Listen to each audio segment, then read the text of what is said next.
Caleb Hargrove had seen men die slow in a Texas July. He knew what it looked like, the wrong color in a person's face, the way a body starts making decisions the mind hasn't agreed to yet.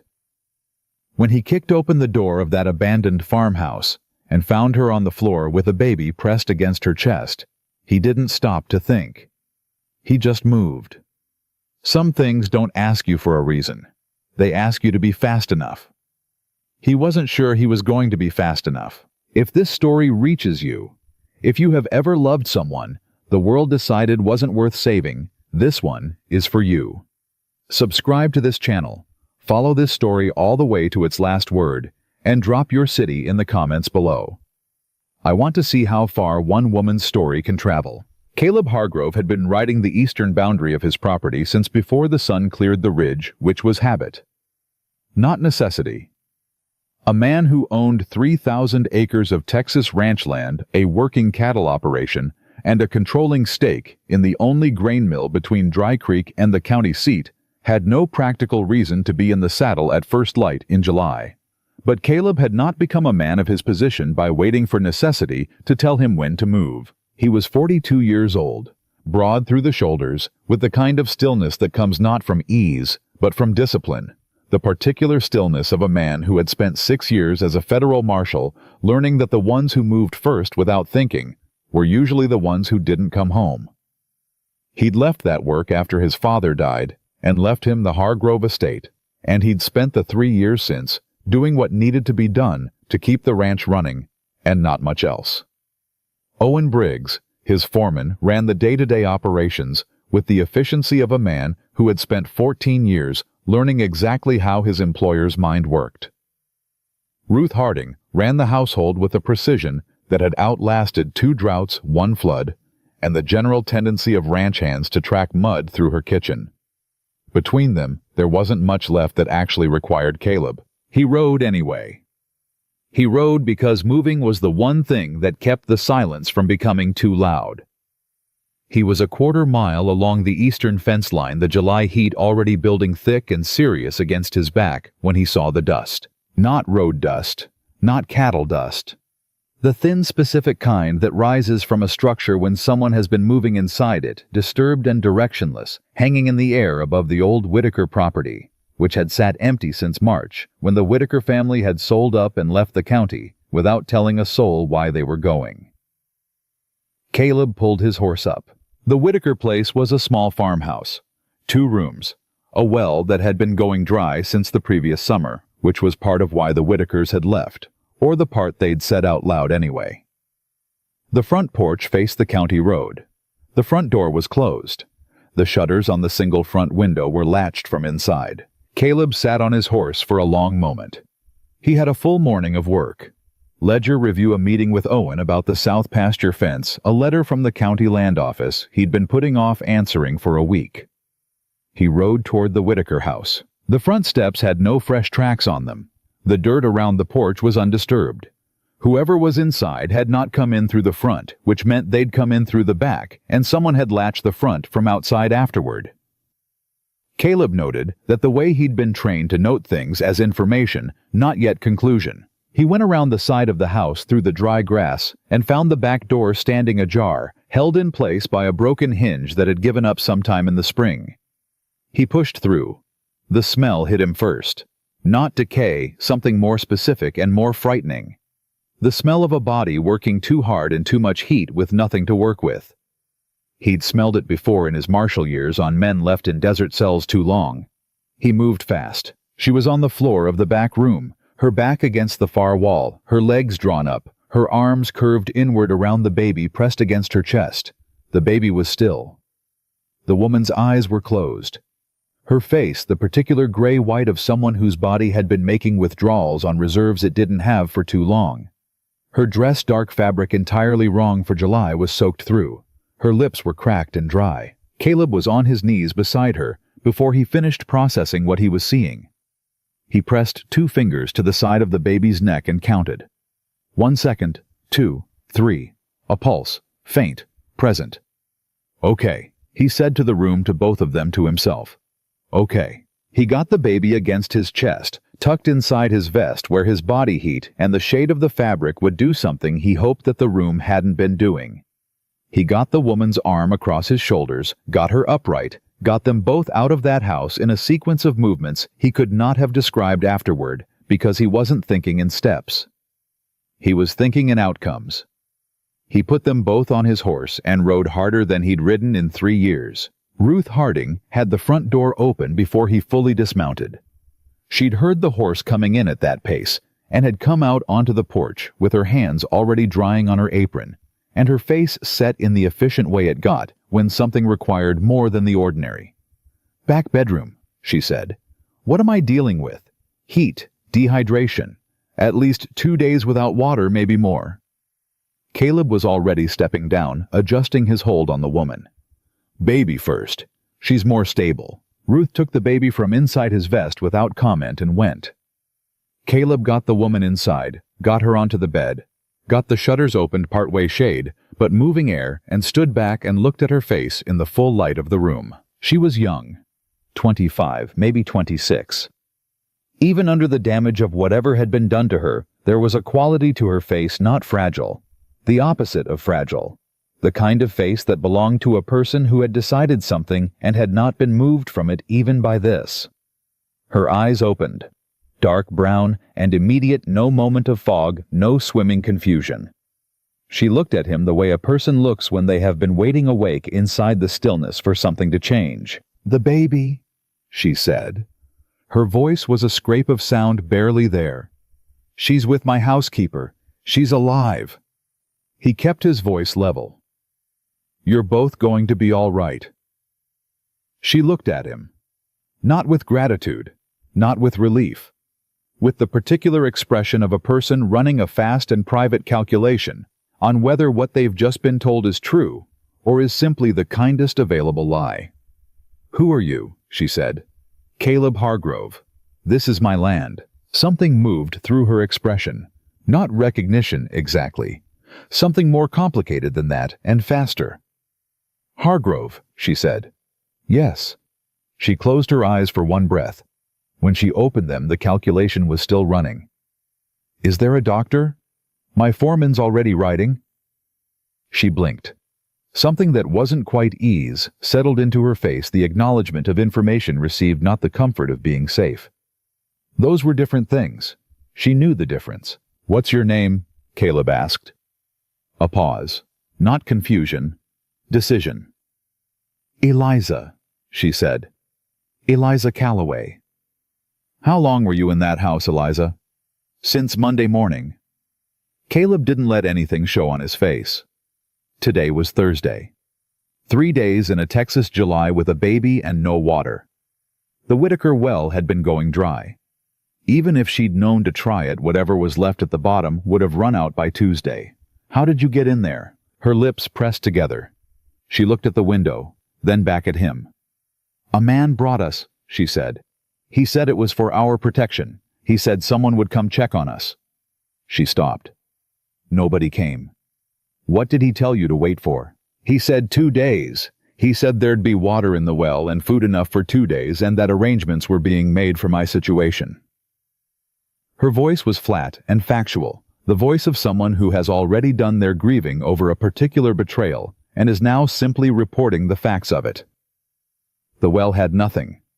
The food was half a bag of cornmeal and a tin of peaches. Caleb said nothing. He was very good at saying nothing in a way that did not close a conversation. "The peaches went fast," Eliza continued. "I gave most of the water from the tin to Clara. The cornmeal was useless without water to cook it." "Clara is the baby. She's 8 months old." Something in Eliza's voice shifted on those 4 words. The particular note of a mother counting her child's age the way other people count money carefully because it matters. Caleb pulled the chair from beside the window and sat down. "Eliza, the man who put you in that house, do you know who sent him?"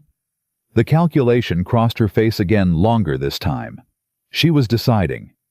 He recognized it had seen it across enough tables in his martial years to know that pushing at that moment could push a person right past the decision to trust. He kept still. "When I can see Clara," she said. "When I can see her myself and know she's all right. Then I'll tell you everything. I'll get Ruth to bring her." He stood and went to the door. In the hallway, Owen Briggs was coming down from the upper landing. His hat still on his coat, still carrying the dust of a fast ride. He stopped when he saw Caleb's face.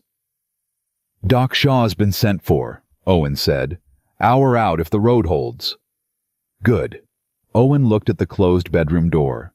Woman and a baby. Someone locked them in the Whitaker house Monday morning and left them. Owen's jaw hardened by a degree. He was a plain-spoken man 40 years old, with the particular stillness of someone who has seen enough of the specific kinds of cruelty that pass for business in certain counties to know that the loudest response to them is rarely the most effective. "Monday," Owen said. 3 days in July heat. Front door latched from outside, back door left just enough open that the heat could move but shade couldn't get in. Deliberate. Very. Owen was quiet for a beat. "She say who?" "Not yet. She wants to see the baby first." He nodded once, the nod of a man who understood that as a reasonable condition without needing it explained. "Baby's going to be all right." Ruth's had her cooled down, and she took water from the dropper without fighting it. Breathing steadied. "Good." "Tough little thing," Owen said. "Like her mother," Caleb said, and went to get Ruth. He stood in the doorway of the back bedroom while Ruth carried Clara in and placed her in Eliza's arms, and he looked away because some things aren't meant to be witnessed. He'd told himself that once already this morning, and had a feeling the reminder was going to be necessary more than once before this day was through. When he looked back, Clara was awake, her dark brown eyes fixed on her mother's face, with the grave, total attention of a baby who has been through something alarming and has made a decision about it. Eliza bent her head over her daughter and was very still for a long moment. When she looked up, her eyes were dry. Whatever she'd needed to do with that moment, she'd done it privately. "All right," she said. She looked at Caleb across the room. "You want to know who sent him? When you're ready." "I'm ready." She settled Clara against her, and the baby curled into the hold with the immediate ease of long habit. "His name is Commissioner Douglas Renner." The name sat in the room. Caleb kept his face exactly where it was. Douglas Renner was the Dry Creek County Land Commissioner.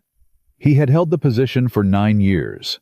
He was by every surface measure a civic institution, church on Sundays, a founder's plaque on the schoolhouse door, a handshake that men described as the kind that made you feel your business was in good hands. He was also in the specific understanding of men who paid close attention to land transactions in Dry Creek County.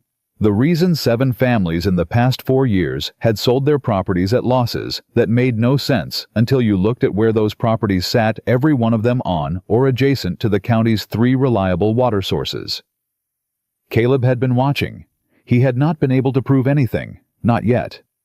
"Renner," he said carefully. "My husband worked in the county land records office," Eliza said. Her voice had the quality of someone reciting something they have practiced not because it isn't true, but because saying it out loud is still new enough to require preparation. His name was Thomas Calloway. He processed deed filings and transfer documents. She was looking at Clara while she spoke, her hand making slow circles on the baby's back. 4 months ago, Thomas found a discrepancy in a filing. A deed transfer from the Harmon property, 180 acres on the Creek Bend. She looked up. The transfer was dated 6 weeks before the authorizing committee vote.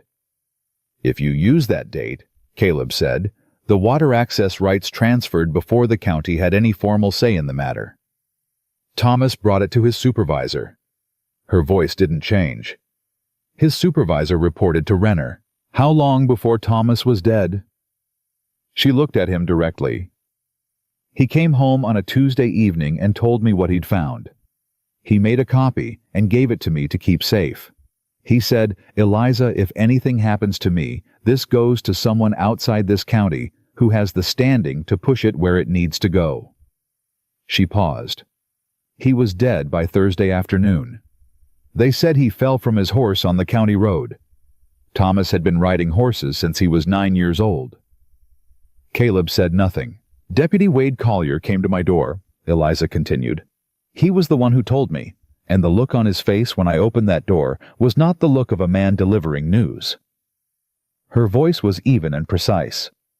It was the look of a man completing a task. He's the one who put you in the Whitaker house. Different coat, different hat. But I recognized his hands. He wears a silver ring on his right hand, heavy setting. He's worn it every time I've seen him. She met Caleb's eyes. He knows I recognized him. I saw it in his face both times. Caleb absorbed that. A man who knew there was a witness who could identify him had a very specific and personal motivation for ensuring that witness stayed contained, separate from whatever Renner had told him to do. That was a fracture. Small, but fractures were how things came apart. How did Renner approach you before Collier put you in that house?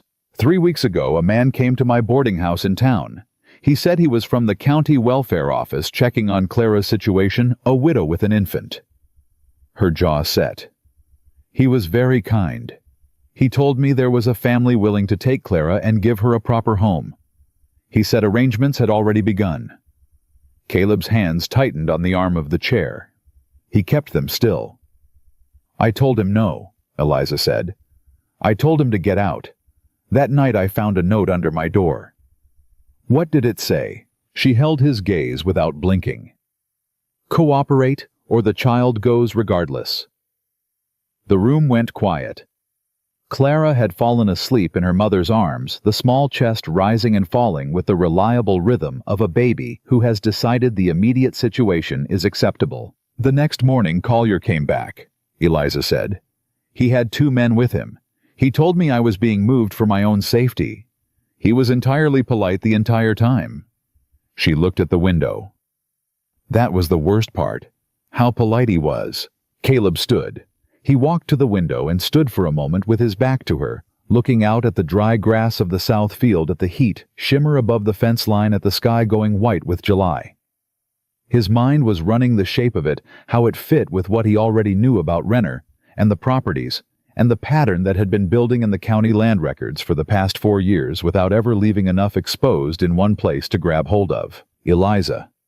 He turned back. The document Thomas found. The copy he made. Do you have it? She reached under the pillow beside her and produced a small oilskin packet without hesitation. She held it out to him. He didn't take it immediately. He looked at her. You've been carrying that since the night Thomas died. He put it in my hands and told me to keep it safe. She said. I kept it safe. He took it. He didn't open it. He looked at her for a moment with the specific kind of attention he gave to things that required him to see them accurately rather than the way he wanted them to be. Will you let me read it? Doc Shaw first, she said. Then yes. It was the same condition she'd put on the conversation. Some things need to be settled before other things can proceed, and she knew which order mattered. He respected that kind of thinking, even when it cost him time. He moved toward the door. Behind him her voice came quiet and direct. Mr. Hargrove? He stopped. Why did you come to that house? He considered it honestly. I saw the dust, he said. Something that didn't fit. And I've learned not to ride past things that don't fit. She watched him. Something in her expression shifted, not softened, recalibrated. The expression of a person updating an assessment. That could get a man into serious trouble, she said. It already has, he said. More than once. He pulled the door closed and stood in the hallway and let out a long, slow breath. Owen was at the foot of the stairs. He looked at Caleb's expression and said nothing, which was the right choice. The Harmon property, Caleb said quietly. The one that transferred to that development company out of Helena 14 months ago. Start pulling everything we have on that filing, tonight. And the woman, Caleb looked at the closed bedroom door. She stays here, until I know she's safe somewhere else. He moved toward his study, which is not yet. Owen nodded once and went without further comment. That was Owen, no unnecessary words, no performance of steadiness. Just the thing itself. Caleb sat down at his desk. He pulled out a blank page and wrote one name at the top. Commissioner Douglas Renner. Beneath it, he wrote a second name, Thomas Calloway. He sat for a moment and listened to the sounds of the house around him. Ruth moving in the kitchen. Owen's boots on the back stairs and from the bedroom down the hall. The particular silence that meant someone completely exhausted had finally been allowed to rest. He picked up his pen. Outside, the July sky had gone the color of white bone, and the heat pressed down on the county the way it always did in the worst weeks of summer, without apology, without announcement, simply present, and making itself the most important thing in every direction. Renner would know by morning that the Whitaker house was empty. He would know his arrangement had been interrupted. He would begin asking questions, and in a county this size, an influential man asking quiet questions in the right places would eventually find the answer he was looking for. They had tonight. Maybe 2 days if Caleb was careful about who saw what. He underlined Douglas Renner's name. Then he wrote in the careful and precise hand of a man who had spent 6 years building federal cases from paper trails. The only 2 questions that mattered right now. What did Thomas Calloway actually find? And who else knew? He worked until the lamp needed refilling. He worked while the heat outside finally broke past midnight, and the house settled into its summer sounds, and the darkness pressed close against the window, the way darkness does in a Texas July, thick and warm, and full of the particular silence of a county that doesn't know yet what is about to happen inside it. He worked with the focused energy of a man who has found, after 3 years of moving through his own life without direction, something worth working toward. He did not examine that feeling too closely. He had learned not to do that, but it was there, patient and steady. The same way dust is there rising from a house that shouldn't have movement in it, waiting for a man with old habits and good instincts to turn his horse around and ride toward it. Doc Shaw arrived an hour before midnight, shaking the road dust from his coat in the front hall and saying nothing beyond a nod before Ruth led him to the back bedroom. He was a compact man, 60 years old, with the unhurried manner of someone who had delivered enough bad news, in enough hard circumstances, to understand that how you moved through a room mattered as much as what you said when you got there. Caleb waited in the hallway. He was not a man accustomed to waiting, but he had learned which situations required it of him, and he did it without pacing, which cost him more than it appeared. When the bedroom door opened, Doc Shaw came out and looked at Caleb directly the way Shaw delivered everything straight on.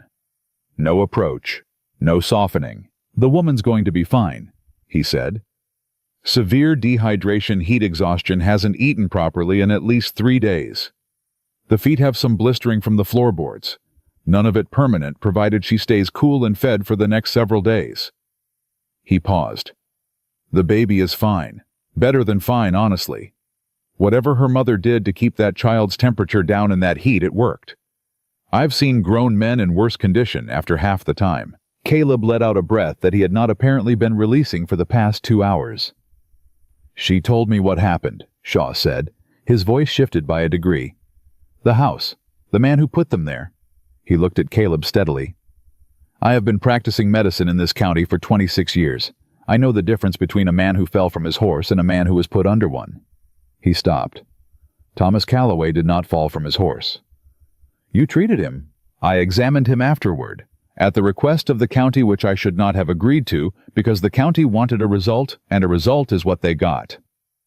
Something moved through Shaw's face, not regret exactly. The harder thing. The recognition of a mistake too late to unmake. "I signed the death certificate as presented to me. I should not have." "Would you testify to what you actually found?" Shaw was quiet for a long moment. He was running the same calculation Caleb had watched Eliza run, what it costs against what it's worth. "Come see me in the morning," Shaw said. "Bring whatever she has. Let me read it. Then we'll talk about what I'm willing to do." He picked up his bag. "Get her to eat something before she sleeps. She'll argue. Don't let her win." He left. Caleb stood in the hallway for a moment in the quiet. Then he knocked twice on the bedroom door and waited. "Come in," Eliza said. She was sitting up, Clara asleep against her side, and she had the alert, watchful quality of a person whose mind had not stopped simply because her body had agreed to rest. She looked at him when he came in, not at his face exactly, but at what his face was carrying. "Shaw told you," she said. "He examined Thomas afterward." Caleb sat in the chair. "He knows," Something moved across Eliza's face, not surprise. Confirmation. The particular expression of a person who has known something for a long time without having anyone to say it to. Thomas was careful, she said quietly. He was the most careful man I have ever known. He didn't have enemies because he was difficult. He had one enemy because he was honest. She looked at Clara. That's the only kind of enemy worth having, he used to say. She paused. He meant it as a comfort.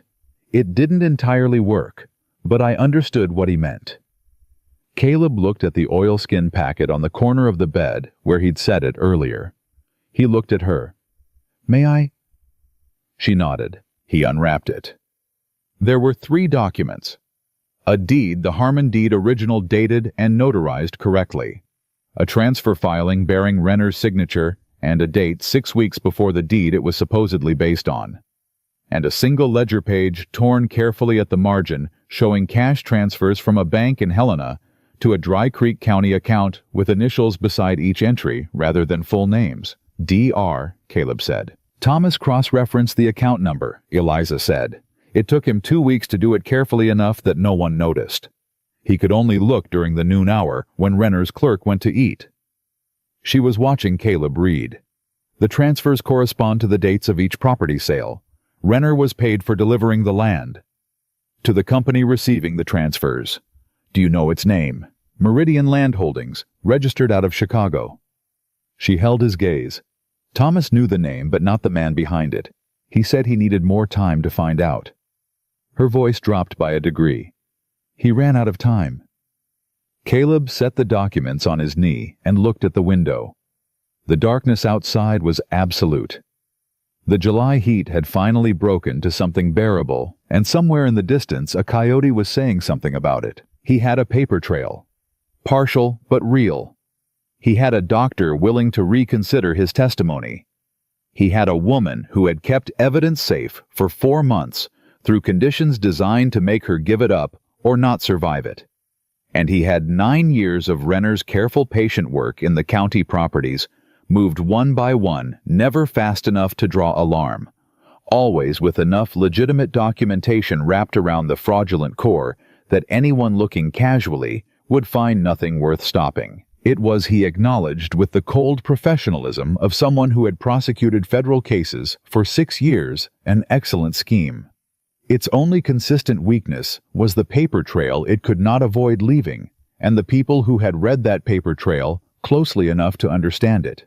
Thomas Calloway had been one, and Thomas Calloway had been careful enough to make a copy and put it in his wife's hands before anyone could stop him. Eliza, Caleb said, is there anyone else in this county who knows what Thomas found? Anyone he might have told? She was quiet for a moment, thinking, not hesitating. There was a woman at the records office, Agnes Whitmore. She'd worked there for 12 years. Thomas trusted her. Eliza paused. She disappeared the same week he died. I tried to find her before Collier came for us. Nobody would say where she'd gone. She looked at him. Or nobody was willing. Is there anyone else? Reverend Jacob Crane might know something. Thomas used to talk to him Sunday mornings before service. He said Crane was the only man in Dry Creek who kept other people's business without being asked to and without using it. Caleb nodded slowly. He'd known Crane for 15 years. A quiet man with an unexpectedly direct gaze, and now that Caleb thought about it, a tendency to know slightly more about the county's interior workings than a man with his apparent attentions to spiritual matters ought reasonably to know. I'll ride to see him in the morning, Caleb said. And I need you to rest tonight, not because you can't handle more, because tomorrow is going to ask something of you and you need to be strong enough to give it. Eliza looked at him. What is tomorrow going to ask? I don't know yet. He stood. But I know what kind of person it's going to need you to be. She held his gaze. Whatever she found in it, she held on to it for a moment before she spoke. You believed me, she said, from the first minute. You didn't ask me to explain myself or prove anything. You just believed me. He looked at her for a moment. Thomas Calloway stayed late in a county records office copying a deed because something felt wrong, and he was the kind of man who acted on that feeling. He kept his voice level. The least I can do is act on it too. She was quiet for a long moment. Clara stirred in her sleep. Resettled, went still. The night pressed warm and close against the windows. Somewhere out on the south road, in a direction Caleb was already beginning to watch with specific attention. The county was dark and quiet, and entirely unaware of what had just come to rest in the back bedroom of the Hargrove Ranch. That was going to change. "Get some sleep," he said. "Both of you." He pulled the door closed behind him. In the hallway, he stood for a moment in the dark and listened to the house settle around him. The ordinary sounds of a household that has taken something serious in and is adjusting to the weight of it. He went to his study. He opened the oilskin packet one more time and spread the 3 documents flat on his desk under the lamplight and looked at them with the careful eyes of a man who has spent 6 years building cases from paper trails and knows exactly what he is looking at.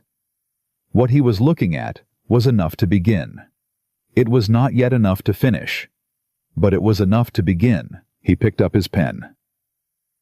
Outside, the July dark stretched all the way to the county seat and beyond, and somewhere in it, Douglas Renner was sleeping the sleep of a man who believed his problem was contained.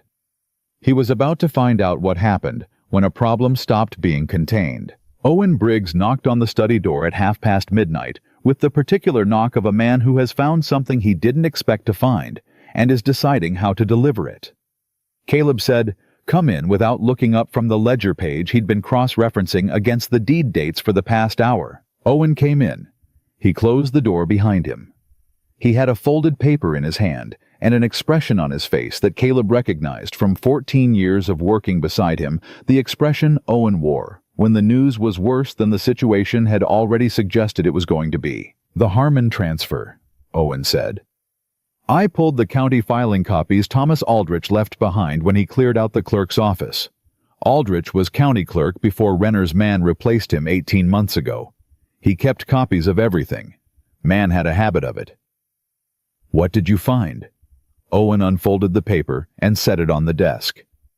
The transfer was recorded twice. Same deed, 2 dates, 11 days apart. Caleb looked at the paper. His jaw tightened by a degree that only Owen, after 14 years, would have caught. "First recording predates the committee authorization," Caleb said. "Which means if anyone challenges the transfer, Renner's people point to the earlier recording and say the water rights were already established before the county had any formal say. The second recording is the cover makes the first look like a clerical duplicate.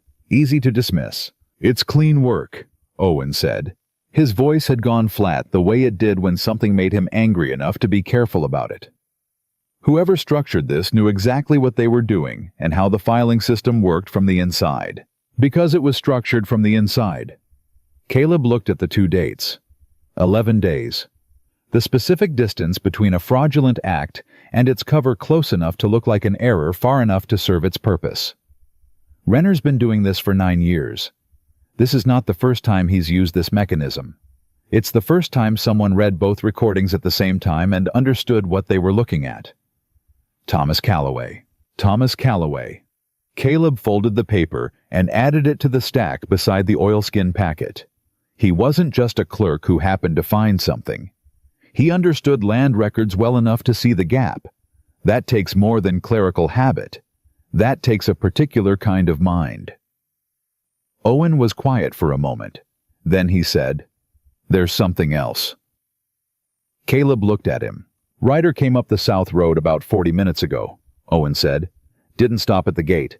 Came up slow with a lamp, circled the east side of the property boundary, and turned back toward town." Caleb was still.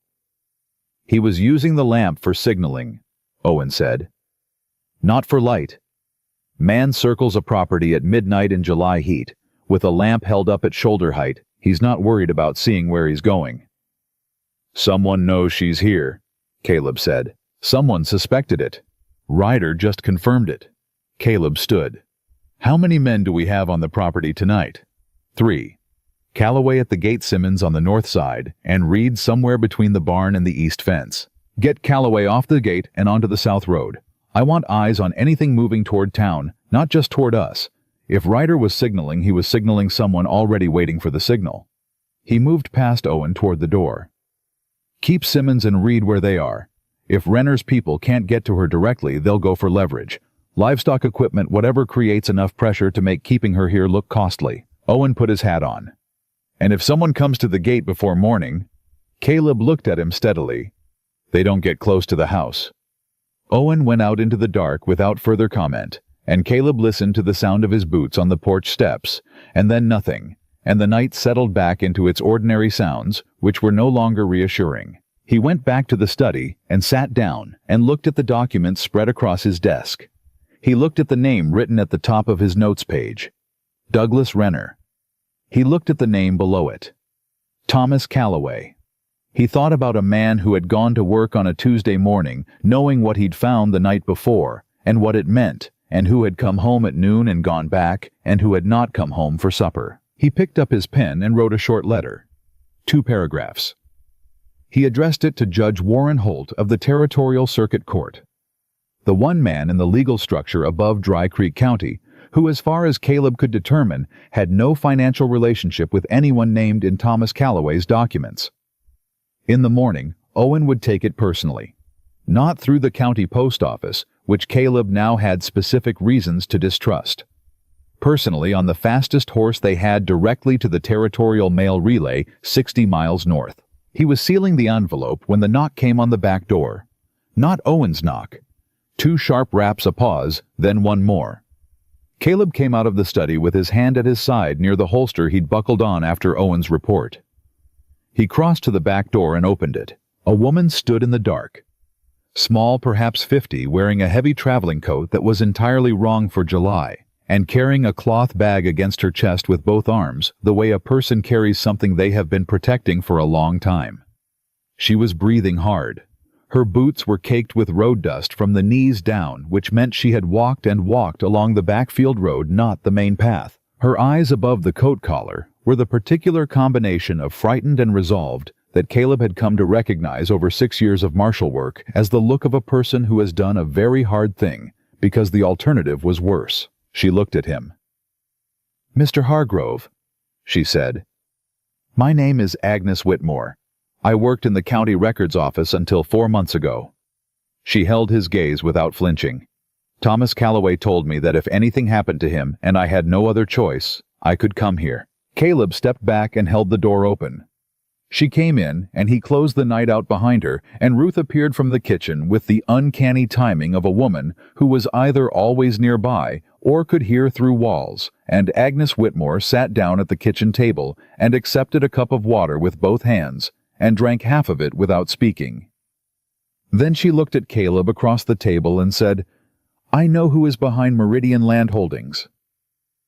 The kitchen went very still. "Tell me," Caleb said. "His name is Sterling Vance," she said. "He is a land development financier based out of Chicago. He came through this county 2 years ago looking for acquisition targets, specifically properties with water access or mineral potential that could be purchased at suppressed prices." She wrapped both hands tighter around the cup. "Renner met with him 4 times before the arrangement was formalized. I know because I kept the appointment logs. After Thomas died, I understood what those 4 meetings meant, and I made copies of everything I could reach before they changed my office access." Caleb looked at her. "You've been in this county since Thomas died." "I've been outside of town," she said. "The Crane family let me stay in their barn. Reverend Crane has known for 2 months." She met his eyes. "He's been waiting for someone with enough standing to bring this forward. Thomas told him you were that person." Caleb was quiet for a moment. He thought about Reverend Jacob Crane, who had been in that church on the south edge of town for 20 years, who had a quality of knowing slightly more about the county's interior workings than his apparent attentions to Scripture should allow, who had apparently been running his own quiet operation against Renner's scheme for longer than anyone had realized. "What do you have?" he asked. Agnes reached into her coat and placed a small packet on the table. Similar to Eliza's oilskin wrapped carried for months in a way that had required constant deliberate protection. "Appointment logs covering all 4 Vance meetings," she said. 3 internal memoranda from Renner's office referencing Vance by name.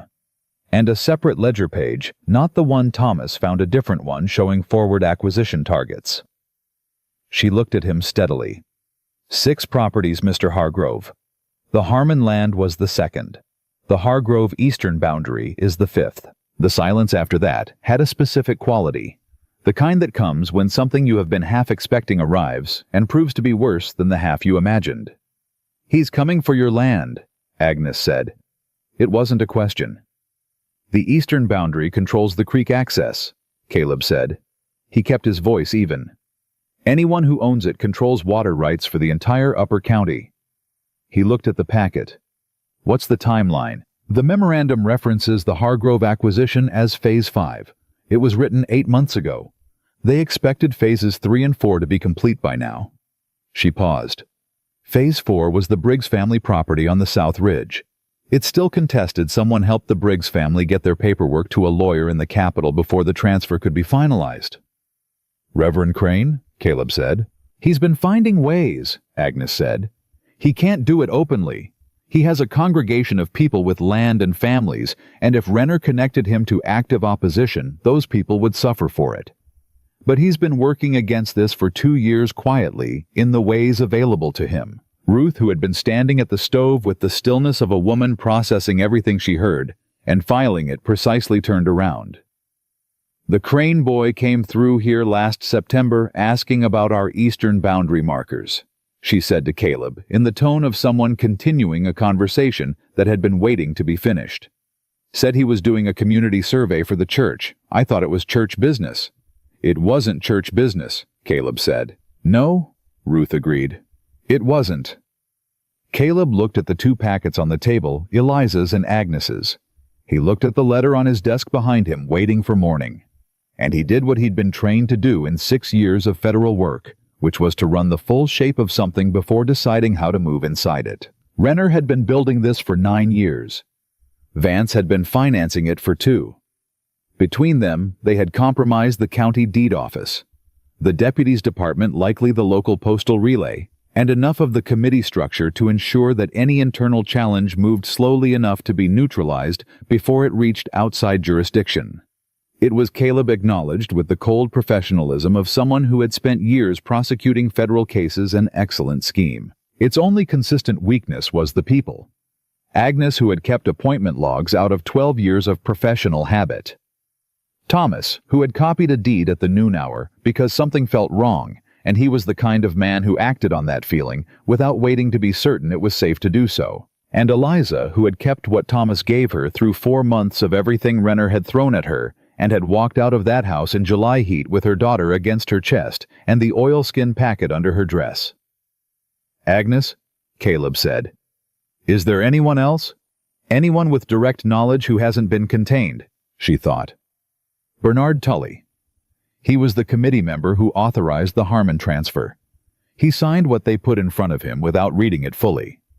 "I don't believe he's a dishonest man, just not a careful one." But afterward, when the Harmon family came to him asking how the transfer had happened, Bernard looked at his copy and realized the dates didn't match what he remembered approving. She paused. "He's been very quiet since then. Hasn't attended a committee meeting in 3 months. He's frightened," Caleb said. "He's frightened, and he knows his name is on that document," Agnes said. "Renner uses that kind of thing to keep people quiet. A man guilty of something small can be leveraged into covering something large. A man guilty of something small also has a significant incentive to cooperate with people who can limit his exposure," Caleb said. He looked at Owen, who had come in from the South Road and was standing in the kitchen doorway shaking dust from his hat. "In the morning before you ride for the territorial relay, find Bernard Tully. He'll be at the grain mill by 7. He's been going every Thursday for 15 years. Find him there, away from his house, away from anyone watching. Tell him I need to speak with him privately. Tell him I'm not interested in what he signed. I'm interested in what he knows." Owen nodded once. "And send word to Reverend Crane through whoever you trust to carry it quietly. Tell him I'd like to meet at his church the day after tomorrow before service." He paused. "Tell him Agnes is safe." Owen went to arrange it. Agnes's shoulders dropped by a degree that told Caleb she had been holding them at that height for 4 months without fully realizing it. Ruth put food in front of her. Agnes ate without argument, which told Caleb more about how long she'd been managing on her own than anything she'd said. He went to check on Eliza. She was awake. He'd been fairly certain she would be. She had the particular wakefulness of someone whose mind did not stop running simply because her body had agreed to lie down. Clara was asleep beside her, warm and entirely unconcerned with the events of the evening. Eliza looked at Caleb when he came in, and then she looked at what his expression was carrying, and she said, "What happened?" "Agnes Whitmore is in my kitchen," Caleb said. "She walked here through the backfield road." Eliza went very still. "She has documentation you don't have," he said. He sat in the chair. "Appointment logs, internal memoranda, and a name. The man above Renner. His name is Sterling Vance. He's a land financier out of Chicago." Something moved across Eliza's face. Recognition, or the edge of it. "Thomas mentioned that name once," she said slowly. "He came home one evening and said, 'Eliza, I heard a name today that I need to find out more about.' He wrote it down on a piece of paper and put it in his desk." She looked at the window. "Renner's people took his desk 3 days after he died. Said it was county property. They were removing anything that might connect Vance to the operation," Caleb said. "They didn't know Thomas had already found it. They didn't know he'd already put the important things somewhere they couldn't reach." "In my hands," Eliza said quietly. "In your hands." She was quiet for a moment. Clara made a small sound in her sleep and resettled. Eliza's hand moved automatically to the baby's back. "You're going to take this to the territorial court," she said. It wasn't a question. "Yes, I'm sending a letter to Judge Warren Holt of the Circuit Court in the morning by personal courier.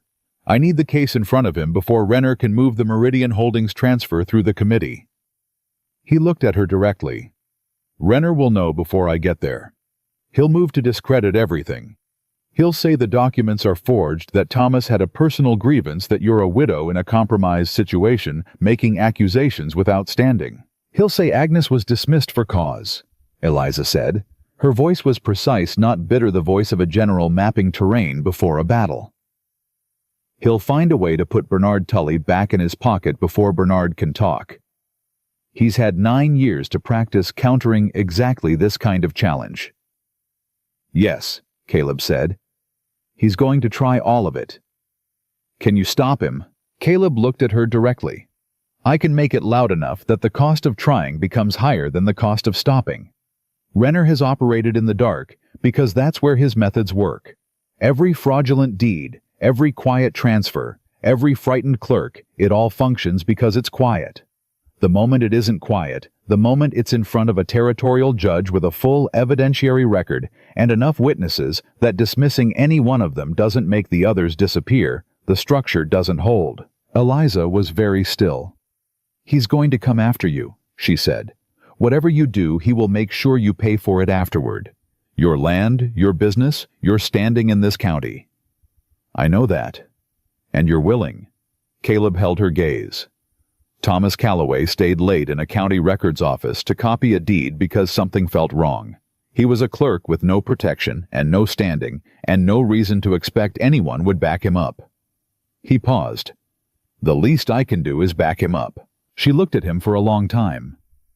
The lamp between them burned low and steady, and the July night pressed warm against the windows, and Clara slept with the absolute ease of a child who has decided the world is acceptable, and in the space between what Caleb had said and what Eliza did with it, something shifted in the room that had nothing to do with the heat or the hour. "I want to be in that courtroom," she said. "When you present this, I want to be there, not just as a witness." She held his eyes. "For Thomas. He couldn't be there. So I want to be." "You will be," he said. "That's a promise." He moved toward the door. Behind him, her voice came quiet and direct. "Caleb." He turned. She only looked at him for a moment. The lamp caught the particular quality of her face, not soft, not afraid, but present in a way that cost something and gave something back in the same motion. "Thank you," she said. "Not for carrying us out of that house, for believing what we were worth carrying for." He looked at her for a moment. He thought about saying something. He didn't. He pulled the door closed and stood in the hallway and let the weight of the evening settle across his shoulders. The documents and the testimony and the letter waiting for morning, and the rider who had circled his property with a lamp. And underneath all of it, something quieter and more persistent. The way certain things are when they have decided to be present, whether you've given them permission or not. He went back to his study. He had more to write, and the night was not finished, and morning was going to ask something of all of them that none of them had fully prepared for.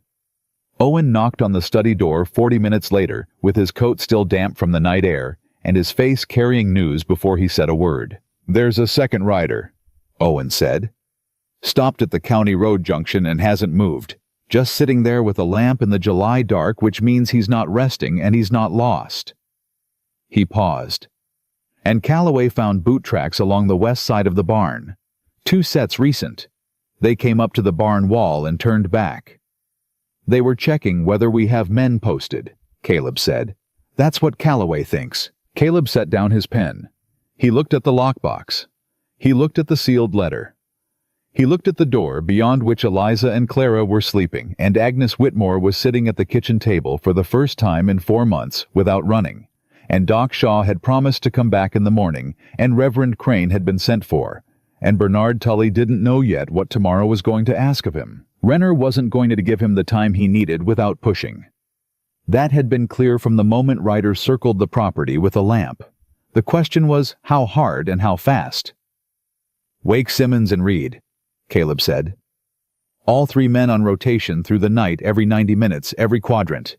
He stood. "And Owen, if anyone comes through that gate before sunrise, they don't get close to the house." Owen looked at him with the steady eyes of a man who has followed his employer into difficult situations before and has the experience to know when difficult is about to become something worse.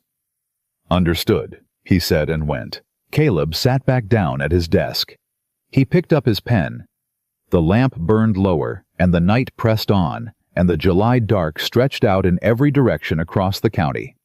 And somewhere along the road between the Hargrove Ranch and town, a man sat on a horse with a lamp, waiting for instructions, from a man who had spent 9 years believing that patience and darkness were enough to make any problem manageable.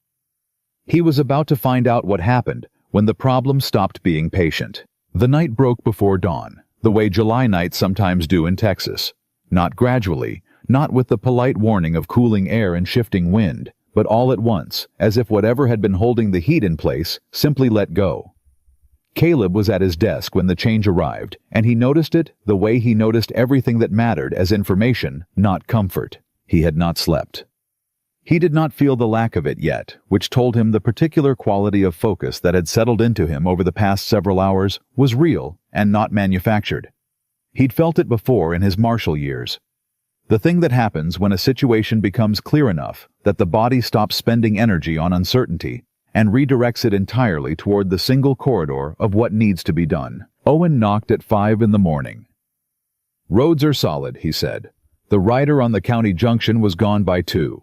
Either gave up or went back to report." "He went back to report," Caleb said. He handed Owen the sealed letter. "Territorial relay. Don't go through town. Take the Hendricks Farm Road. It's longer, but it doesn't pass the county offices or the post station." He looked at Owen steadily. "And Bernard Tully. The grain mill by 7 before anyone from Renner's office is moving around. Use the exact words I gave you. Not interested in what he signed. Interested in what he knows." Owen took the letter and his hat and went out into the early morning dark without ceremony. And Caleb heard the horse move out of the yard at a pace that was purposeful without being urgent, which was exactly right, and then the sound was gone. He went to check on Eliza. She was already dressed, already sitting in the chair beside the bed with Clara on her lap, and her eyes on the window, with the particular alertness of a woman who had spent 4 months sleeping with one ear open, and had not yet given herself permission to stop. She looked up when Caleb came in, and what was in her face was different from what had been there the night before. Not ease exactly, not relief, but the beginning of a posture that looked like someone preparing to move forward rather than simply bracing for whatever was coming at them. "The storm broke," she said, "about an hour ago. Renner will move today." "Yes," Caleb said. "So will we." He sat across from her. "I need to know everything you remember about the day Thomas died. Everything he said. Everything that seemed different. Everything you've been sitting with for 4 months that you haven't had anyone safe enough to say out loud." Eliza looked at Clara for a moment. The baby was occupied with a button on her mother's sleeve, working at it with the absolute focused concentration of someone for whom buttons are genuinely the most important thing in the world. Eliza watched her daughter for a long moment, with the expression of a woman who has learned to find her steadiness in small things because the large things have been unreliable.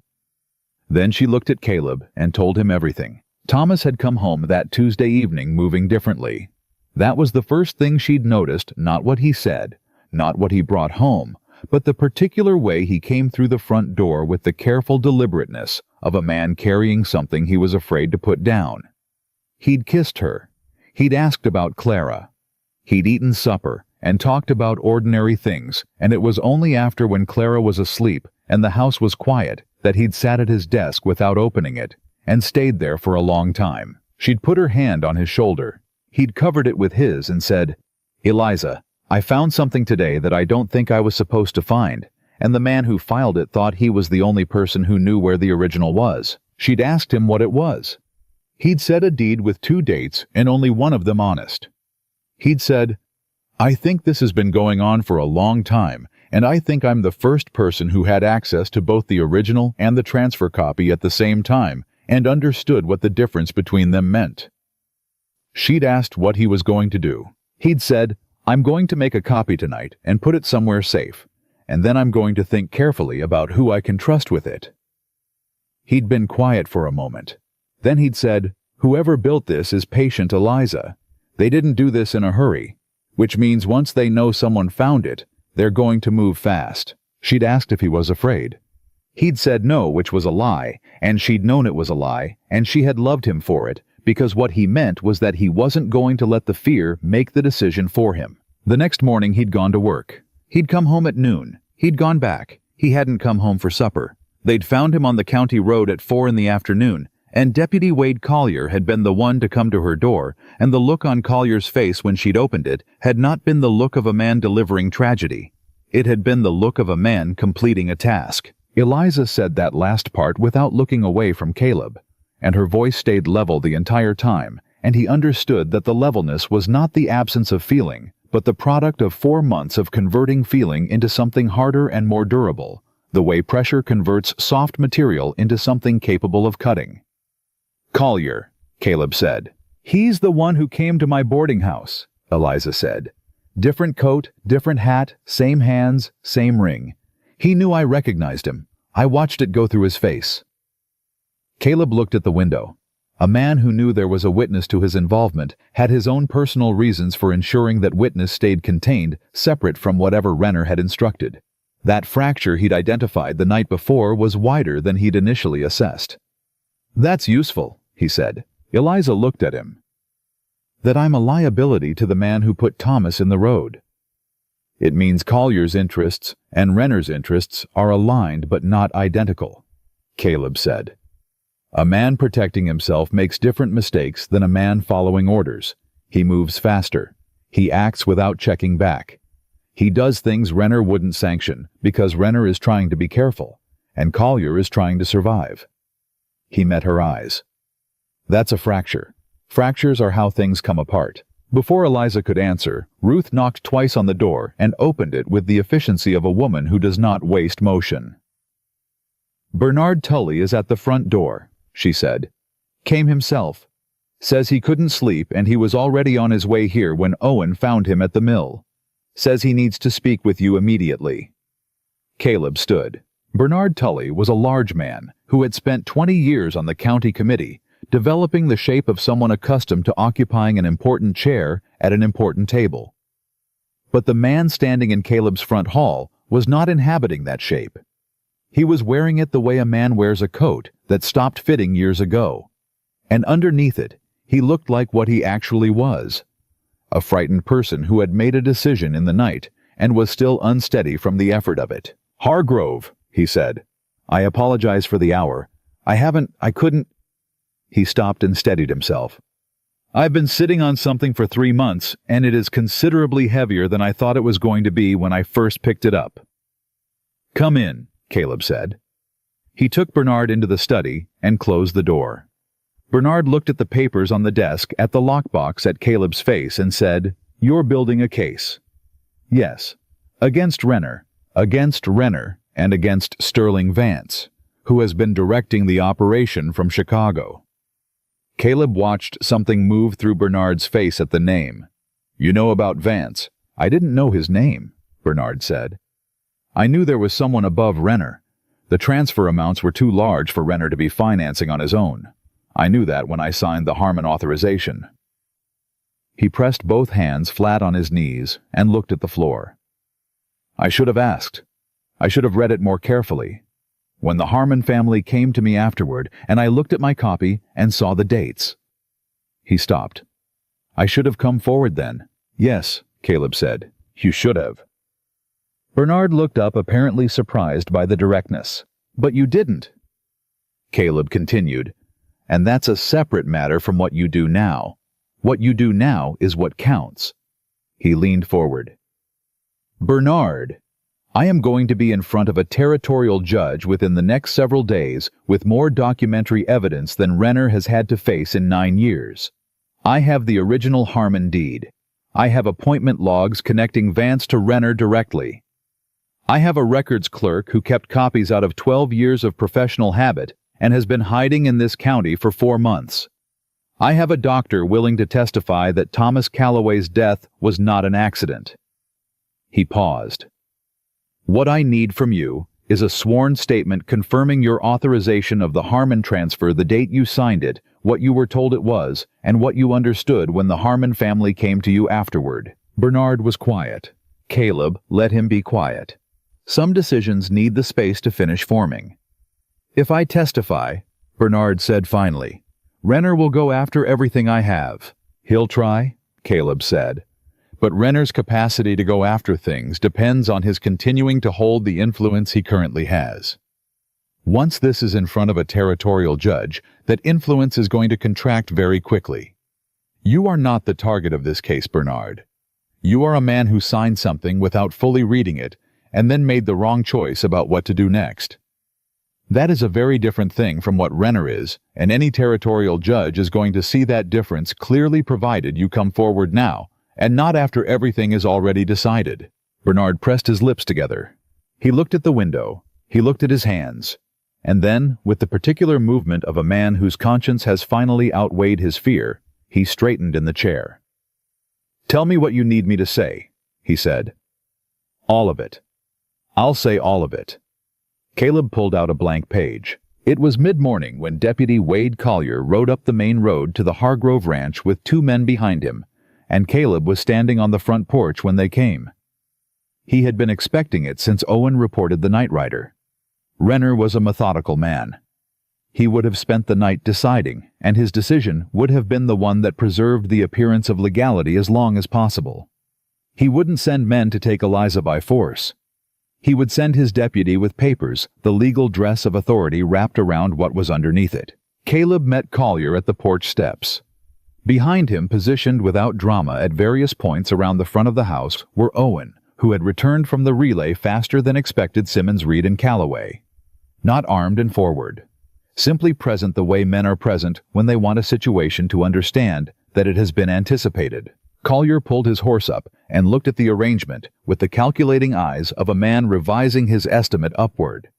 He had a square jaw and a silver ring on his right hand, and an expression that had been polished into official blankness, and had something considerably less composed living underneath it. "Mr. Hargrove," Collier said, "I have a county welfare order concerning a woman and infant believed to be residing on your property, Mrs. Eliza Calloway and her daughter."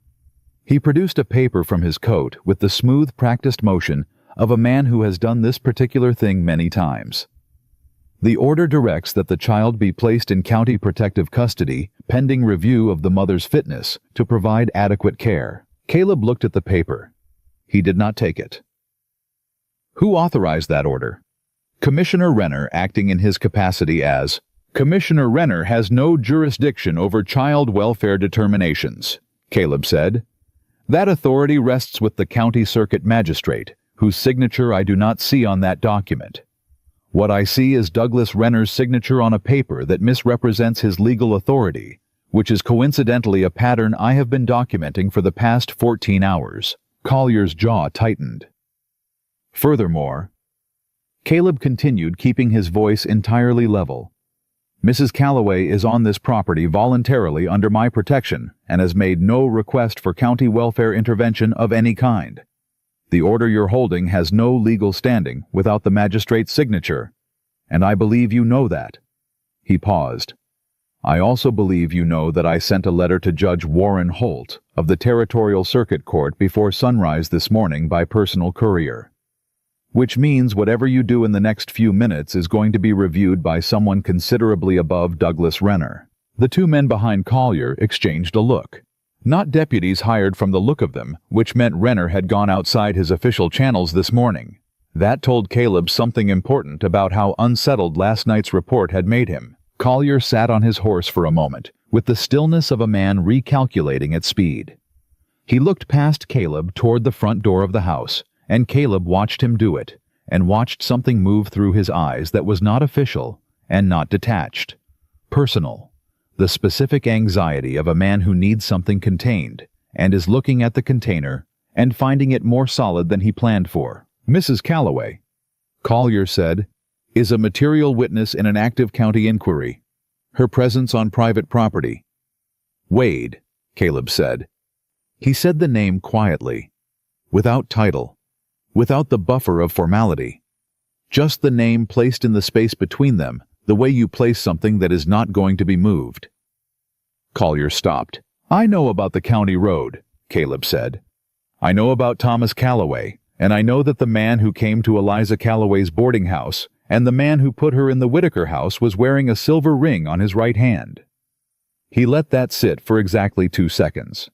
Your testimony before a territorial judge is going to be considerably more complicated than Renner's, and you know that better than anyone. The color left Collier's face by a degree that the July heat could not account for. Whatever Renner has promised you, Caleb said, he is not going to be in a position to deliver it. The time to establish the difference between following orders and making independent choices is before you are sitting across a table from a federal prosecutor, not after. He held Collier's gaze. Go back to town, Wade. Think carefully about which side of this you want to be standing on when it resolves. Collier looked at him. He looked at Owen. He looked at the two men behind him who already had the quality of men planning their withdrawal and waiting for someone to make it official.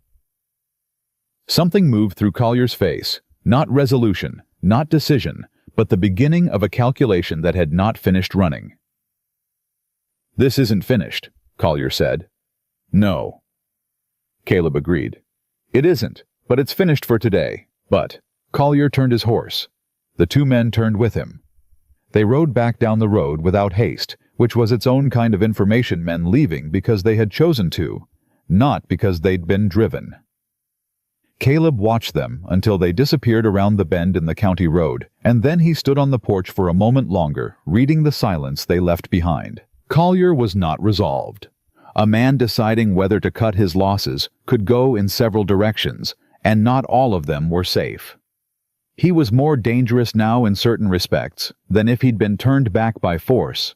A man mid-calculation could do something fast and unplanned, and fast and unplanned was harder to anticipate than methodical. He turned and found Eliza standing in the doorway behind him with Clara on her hip. He didn't know how long she'd been there. Long enough from her expression. He'll go straight to Renner, she said. Yes. And Renner will know the territorial court has been contacted. Yes. So whatever he does next, he'll do it fast. She looked at Caleb steadily. What happens now? Caleb looked at her. At the particular quality of her standing in that doorway. Straight-backed, Clara settled against her hip with the ease of long habit, her eyes on him, without performance or arrangement, just present, and reading the situation with the same precision she brought to everything. Now we stop waiting for him to move, Caleb said. We move first. She was still for a moment. What does that mean? It means I need you to do something that is going to be harder than anything you've done so far, he said. And I need you to trust that I've thought it through. Eliza looked at him for a long moment. Tell me, I need you to walk into Commissioner Renner's office this afternoon, Caleb said. With me, publicly, in plain view of everyone in that building who cares to look. He held her gaze. Renner has been operating on the assumption that you are hidden, that you are contained, that the problem you represent is manageable precisely because no one in this county knows you exist or what you're carrying. The moment you are visible, the moment the county clerk and the committee members and everyone who walks past that building sees Eliza Calloway walking through that door beside Caleb Hargrove, with her head up, the problem is no longer quiet. And quiet is the only thing keeping Renner's structure standing. Eliza was very still. Clara reached up and put one hand flat against her mother's cheek, which was either curiosity or comfort, and served as both. Eliza's hand came up automatically to cover her daughter's. He'll try to have us removed, she said. He can try, but removing a woman publicly in his own offices with witnesses is a considerably different action from locking her in an abandoned farmhouse in the summer heat. One is quiet, the other is an announcement. Caleb paused. I want him to make an announcement. Eliza looked at him. He watched her run the calculation, the risk, the exposure, what it was going to cost her to walk into that building and be seen and not flinch after 4 months of hiding, after everything that hiding had required of her. He didn't rush her. She had earned the right to take the time she needed. Then something shifted in how she was standing, a degree of alignment that had nothing to do with posture and everything to do with decision. Give me 20 minutes to get Clara settled with Ruth, she said. Then we go. Caleb looked at her, at the quality of her that he had been noting since the moment her eyes opened in that back bedroom, and found him without confusion and without performance. He thought about what Owen had said the day before, that she was tougher than she looked. Owen was right and also wrong, because she looked plenty tough once you understood what you were actually looking at. 20 minutes, he said. He went to get his coat. Behind him in the house, he could hear Ruth taking Clara and Eliza's voice low and clear, saying something to her daughter that he couldn't make out and didn't need to because the tone of it said everything. Not goodbye. Not fear. The particular note of a mother telling her child, I will be back, said with the certainty of a woman who has decided to make it true. The road into Dry Creek had been cleared by the morning traffic wagon tracks, cutting through the dust in both directions, the ordinary commerce of a Thursday reasserting itself after the night. Caleb drove, and Eliza sat beside him in the buckboard, straight-backed, her hands folded in her lap, with the stillness of someone who has decided that stillness is a choice and not a surrender. They didn't speak much on the ride in. What needed to be said had been said. What came next didn't require words. What Caleb was watching for, and what he found, was the moment they turned onto the main street, and the first person looked up and saw them. A woman outside the dry goods store. A man crossing from the post office toward the hardware. The particular quality of attention that moves through a small town when something has arrived that wasn't expected. Not alarm, not yet. But the quickening of notice that precedes it. He pulled up in front of the commissioner's office and helped Eliza down from the buckboard. She took his hand for exactly the time it took to step down, and no longer. And then she was standing on the boardwalk in plain view of the main street of Dry Creek, with her head up and her eyes forward. And Caleb Hargrove was standing beside her. Several people looked. He noted each one. He opened the door and they went in. Gerald Renner's outer office had 2 clerks and a row of chairs along the wall. Both clerks looked up when the door opened. The younger one recognized Caleb and stood automatically, the trained response to a man of property and standing. The older one looked at Eliza, and something moved through his face that was not simply recognition. It was the look of a man who has seen a name on documents for 4 months without expecting to see the face attached to it walk through his office door. I need to see Commissioner Renner, Caleb said. Now. Mr. Hargrove, the commissioner is in a... Now, Caleb said. Not loud, not with any performance of authority, Just the word placed firmly in the room, the way you place something heavy on a table to establish that it is not going to be moved. The older clerk went through the inner door. There was a pause of perhaps 30 seconds. Then the door opened, and the clerk came back out with the specific neutrality of a man who has been given instructions he doesn't entirely endorse. "The commissioner will see you," he said. Renner was standing when they came in. A man who stays seated when you enter is making a statement about his comfort. A man who stands is making a statement about his alertness. Douglas Renner was 60 years old, silver-haired, with the composed bearing of someone who had spent 9 years in a position of authority and had come to inhabit it completely. He looked at Caleb. He looked at Eliza. And in the half-second before his expression completed its arrangement into official cordiality, Caleb saw something real and unguarded move through his face. Not fear exactly, but the precursor to it. The moment when a man who has been certain of the shape of his situation understands that the shape has changed. "Caleb," Renner said. His voice carried the right weight of measured surprise. He was very good. "This is unexpected." "I don't imagine it is," Caleb said. He closed the door behind them.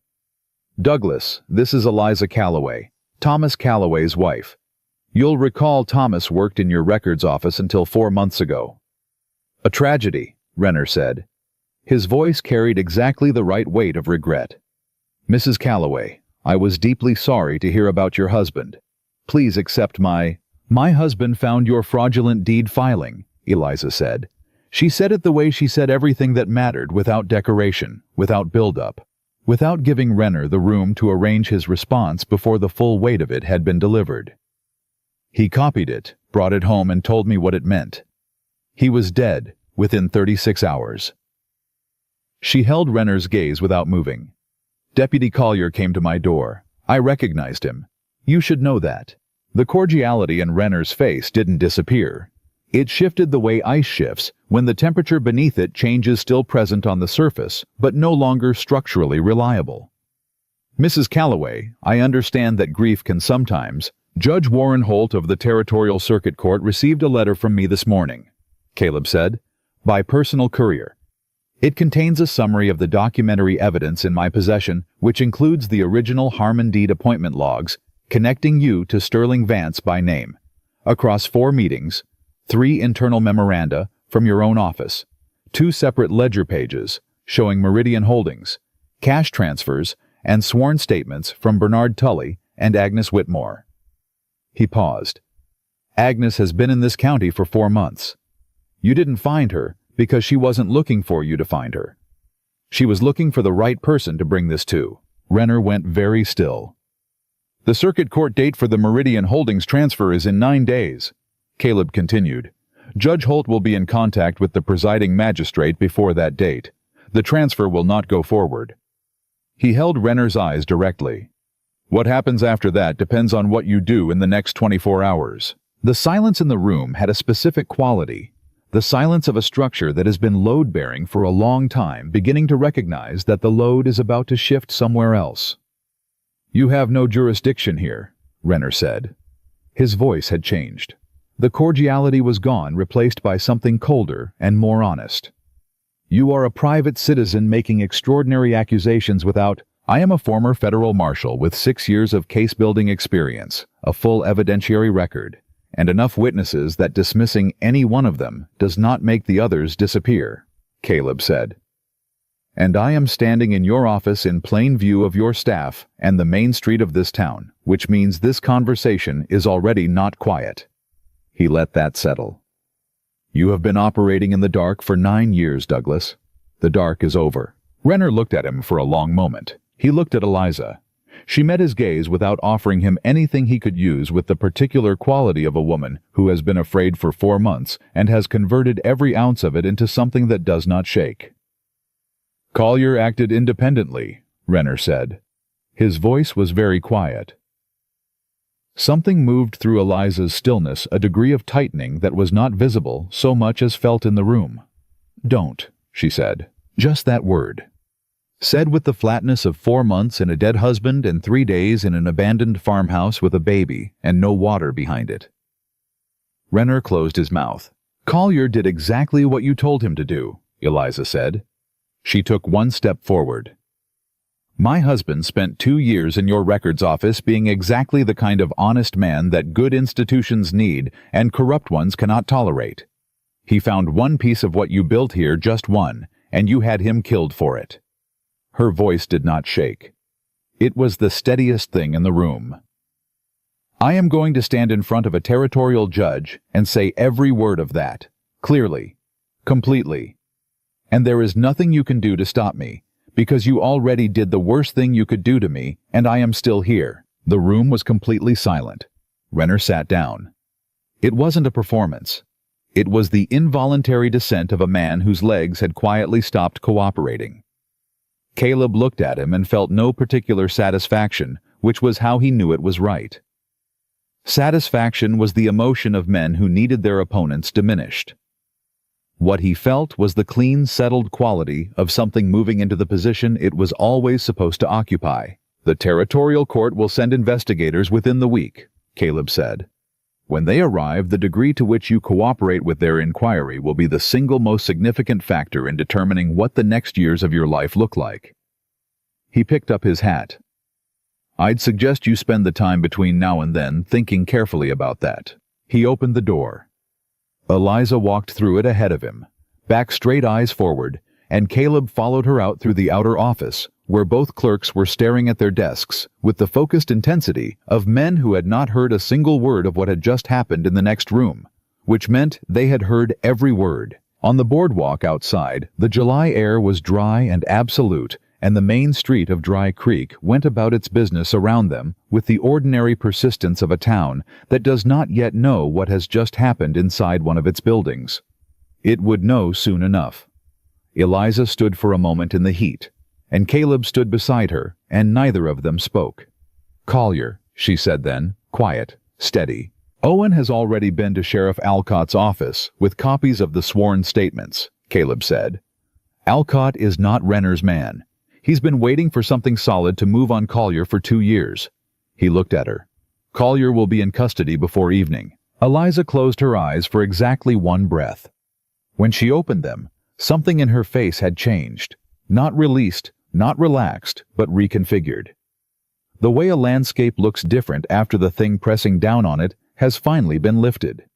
Same terrain, different quality of light on it. You planned all of this last night, she said. I planned what I could, he said.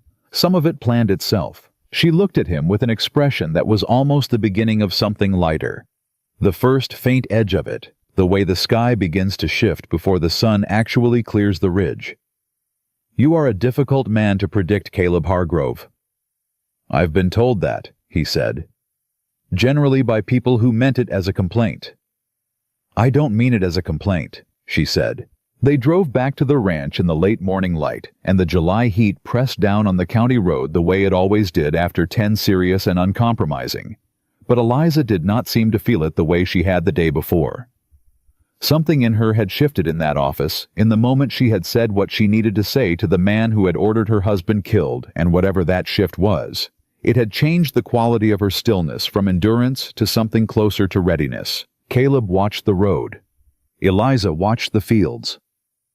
The buckboard moved through the dry heat, and neither of them felt the need to fill the quiet with anything it didn't already contain. Reverend Jacob Crane was waiting at the ranch when they returned, sitting in the front room with Ruth's coffee and the unhurried manner of a man who had been patient so long that waiting had become his natural resting posture. He was thinner than Caleb remembered from the last time he'd sat in a church pew, with a quality of sustained watchfulness about him that made considerably more sense now that Caleb understood what he'd been watching for and how long he'd been doing it without anyone to do it alongside him. He stood when they came in. He looked at Eliza, and something moved through his eyes that was recognition and relief in equal measure, the particular expression of a man who has been carrying a weight alone and has just seen the other hands reach for it. Mrs. Calloway, he said, Thomas spoke of you often. I'm deeply sorry for everything you've been through. He spoke of you too, Eliza said. He said you were the only honest man in Dry Creek who was also useful. She paused a beat. I believe he meant it as the highest possible compliment. Crane looked at her for a moment.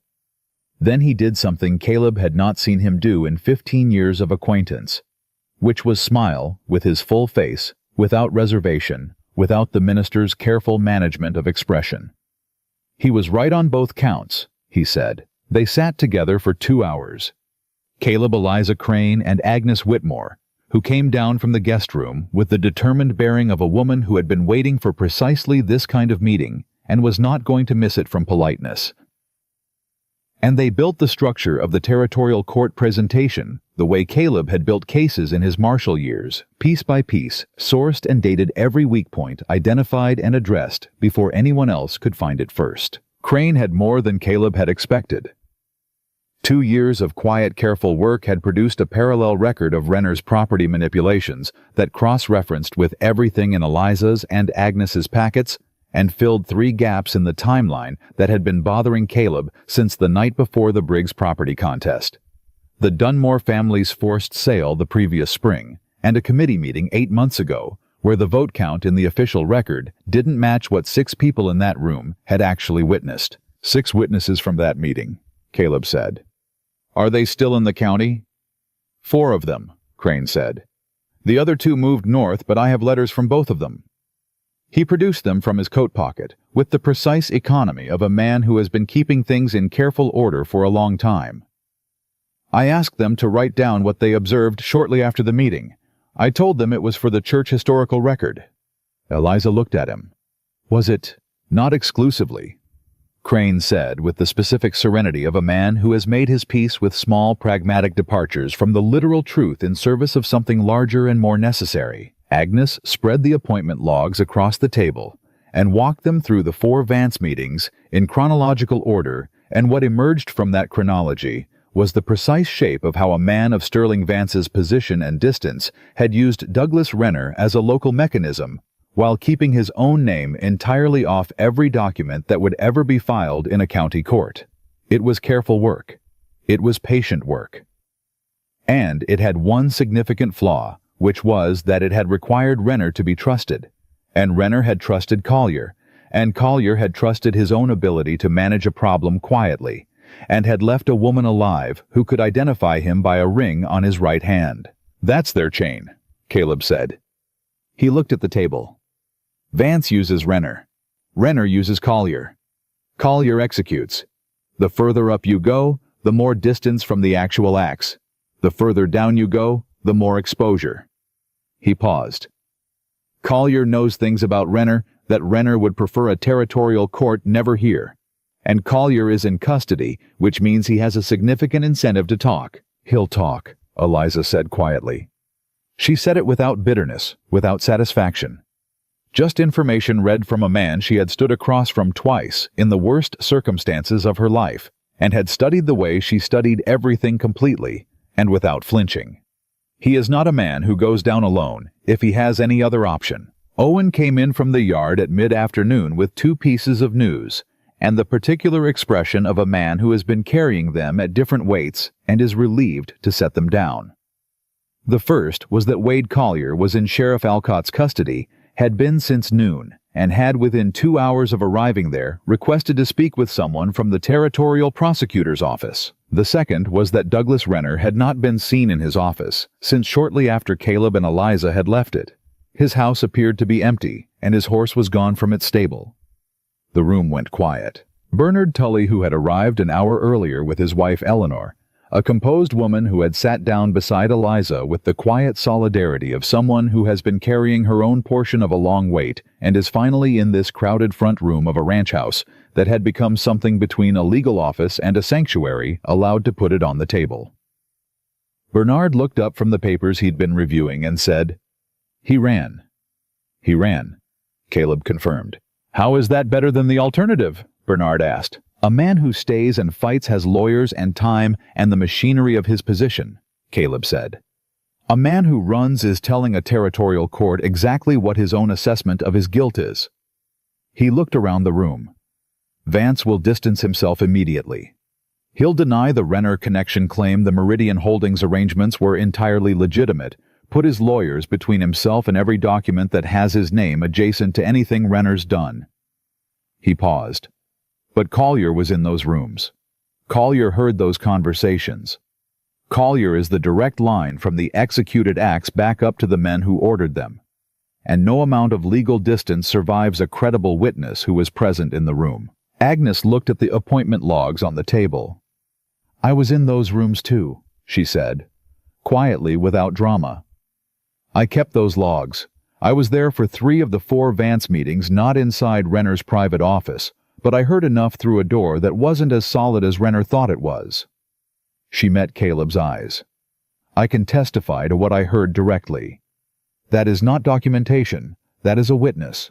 Crane looked at her with the expression of a man hearing something he hadn't known and understanding immediately what it changes. "You never told me that." "You never asked the right question," Agnes said simply. Caleb looked at the room.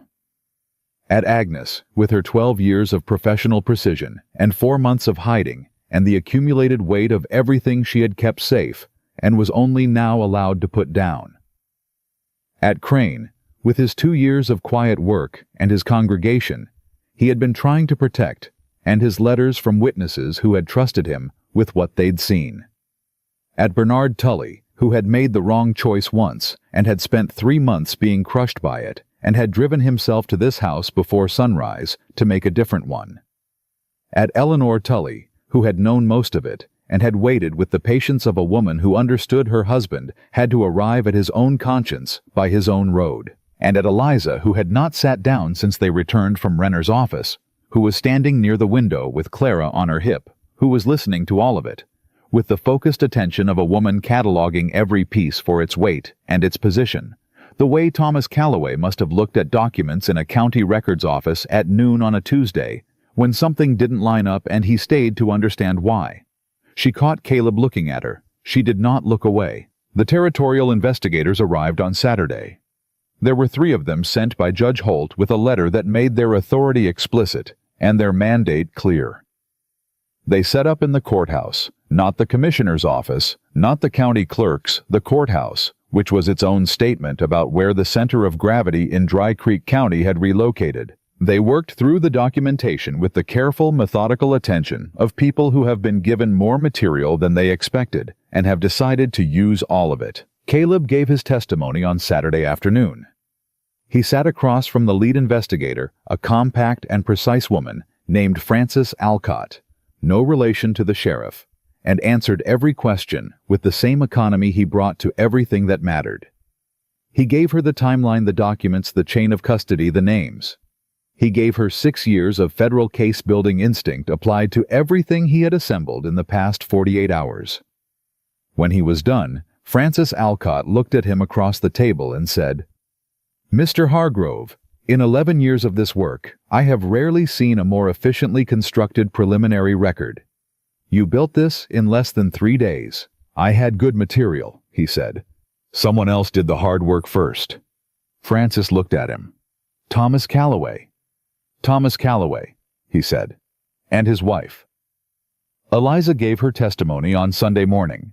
She had asked Ruth to keep Clara for the morning, and Ruth had taken the baby without discussion, which was Ruth's way of saying she understood the significance of what was being asked and considered it worth the morning. Eliza sat across from Frances Alcott in the courthouse and answered 2 hours of questions with the same quality she brought to everything, complete, undecorated, and absolutely certain. She gave the account of the Tuesday evening in the same precise sequence she had given it to Caleb in the back bedroom of the ranch 2 nights before, and it had not changed by a word because it was not a constructed account. It was what had happened, held in exact order by a woman who had spent 4 months making sure she did not let a single detail go soft or imprecise. When it was over, Frances Alcott looked at her across the table for a long moment before she spoke. "Mrs. Calloway," she said, "in 11 years of this work, I have rarely encountered a more organized and complete evidentiary record than what your husband preserved and what you have maintained since his death. The documentation Thomas Calloway assembled, combined with what you carried out of that farmhouse, is going to be the foundation this case is built on." Eliza looked at her. "I want you to understand what that means," Frances continued. The case that puts Sterling Vance in front of a federal judge, and he will be in front of a federal judge, begins with what your husband found in that records office on a Tuesday in October. Everything else follows from that." Eliza looked at her hands for a moment. The hands that had kept that oilskin packet close for 4 months through everything the county and the July heat and the worst human intentions could produce. She looked at them for a long moment. "Thomas was right then," she said quietly, "about it being worth doing." "More than he knew," Frances said. Sterling Vance was arrested at his Chicago office 16 days later, 3 days after a federal warrant was issued, based on testimony that had originated in a county records office in Texas, with the careful, unhurried work of a man who read documents the way other people breathed automatically, completely, and with full understanding of what they meant. Douglas Renner was found in New Mexico and brought back under federal escort, which was the kind of ending Caleb had expected for a man whose primary instinct was to move rather than stand. Frank Collier's testimony given in exchange for a reduced charge provided enough additional detail about the scheme's specific operations that the territorial prosecutor described the resulting case as the most completely evidenced land fraud proceeding in the territory's history. The Harmon family's land was returned. The Dunmore property transfer was nullified. The Meridian Holdings claim on the Hargrove eastern boundary was invalidated before it was ever formally filed. 14 families kept their water. Agnes Whitmore went back to work on the Monday after the investigators left, not in the county records office, but in the courthouse itself, hired directly by the territorial court as a document archivist because Frances Alcott had spent 4 days working alongside her records and understood precisely what kind of mind had produced them and what that mind was worth. Bernard Tully went home that Sunday and sat down with Eleanor and told her everything he should have told her 3 months before.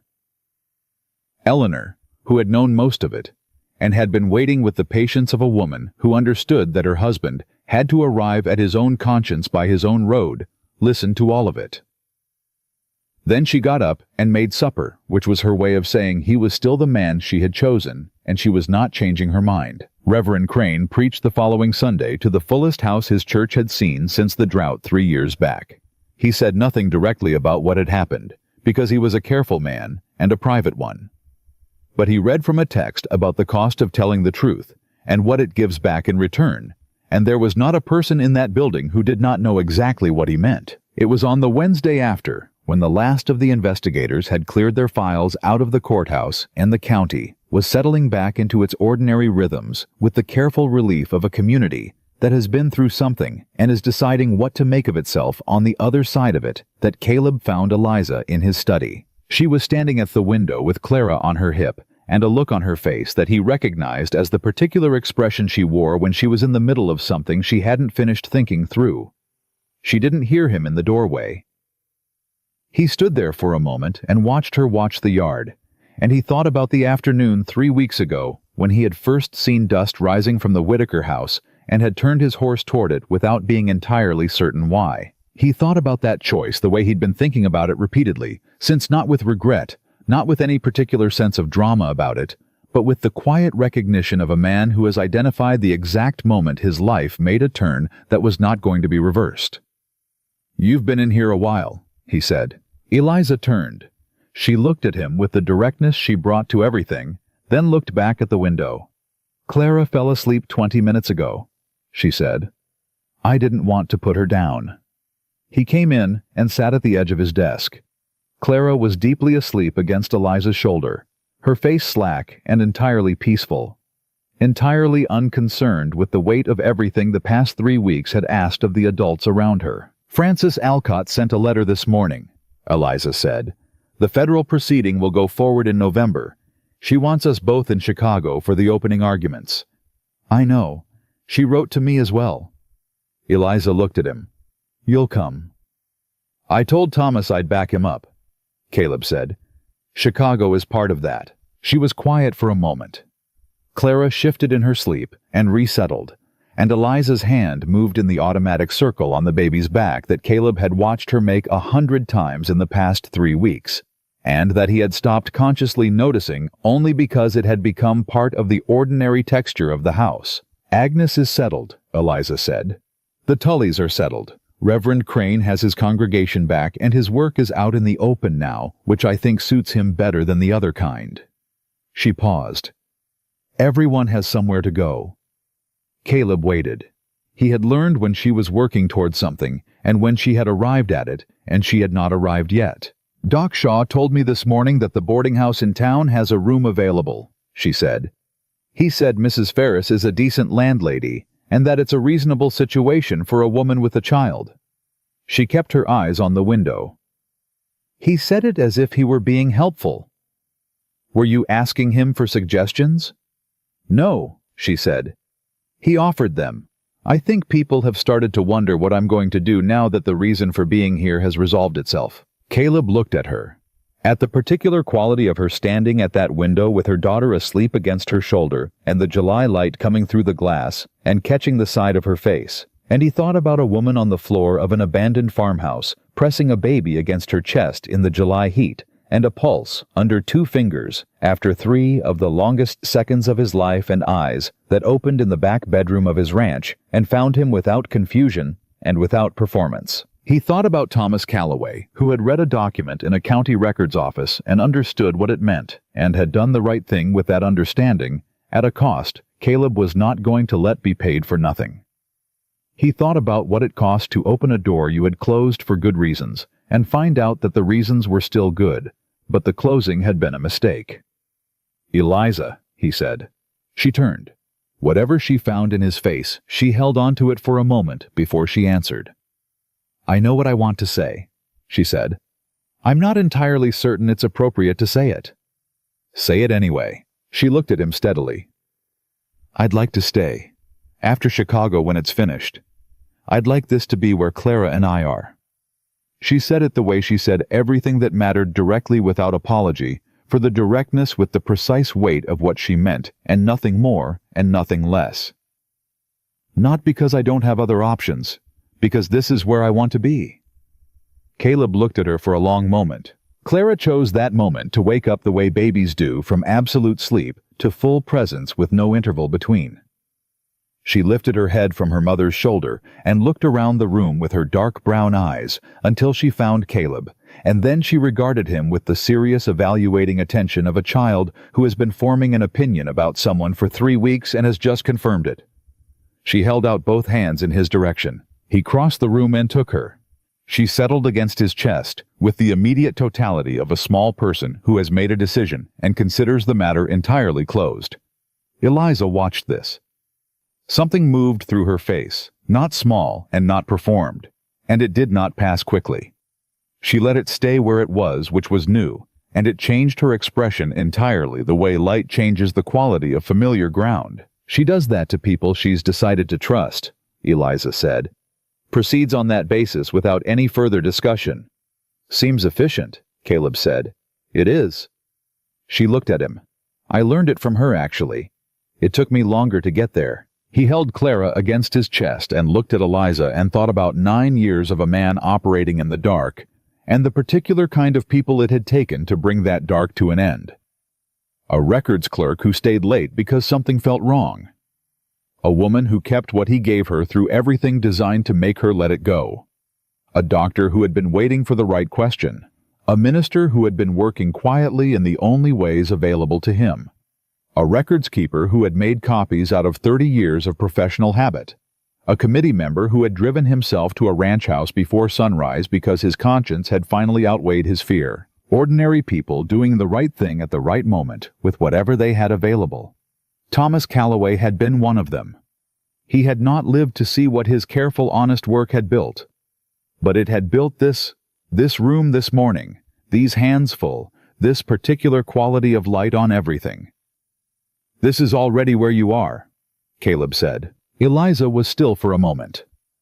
Then the thing that moved through her expression was the complete, unhurried settling of a woman who has been braced for a long time and has just been told she can stop.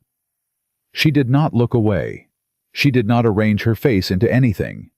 She just let it be what it was, which was the most unguarded he had seen her since the morning her eyes had opened in the back bedroom and found him and had not flinched. "Thomas would have liked you," she said. Her voice was very quiet and very certain. Caleb said nothing. He did not need to. Clara made a sound of comprehensive satisfaction and put her face against his shirt and closed her eyes with the absolute finality of a child who has decided that the most important matter of the day has been settled and she is done with it. Outside, the July heat pressed its white weight against the county, and somewhere in the direction of town, the ordinary business of Dry Creek went about itself, and the creek on the eastern boundary ran clear and cold through land that was still whole and would stay that way. And the families who had almost lost everything they had built went about their Thursday with the ordinary persistence of people who have been given their lives back and are not going to waste a day of them. Caleb stood in the middle of his study with Clara asleep against his chest, and Eliza watching him with the expression of a woman who has finally, after a very long road, arrived somewhere worth the arriving. And he understood with the clean and unargued certainty of a man who has stopped being afraid of the things that matter, that this was exactly where he was supposed to be. Not because it had been easy to get here. Because it hadn't.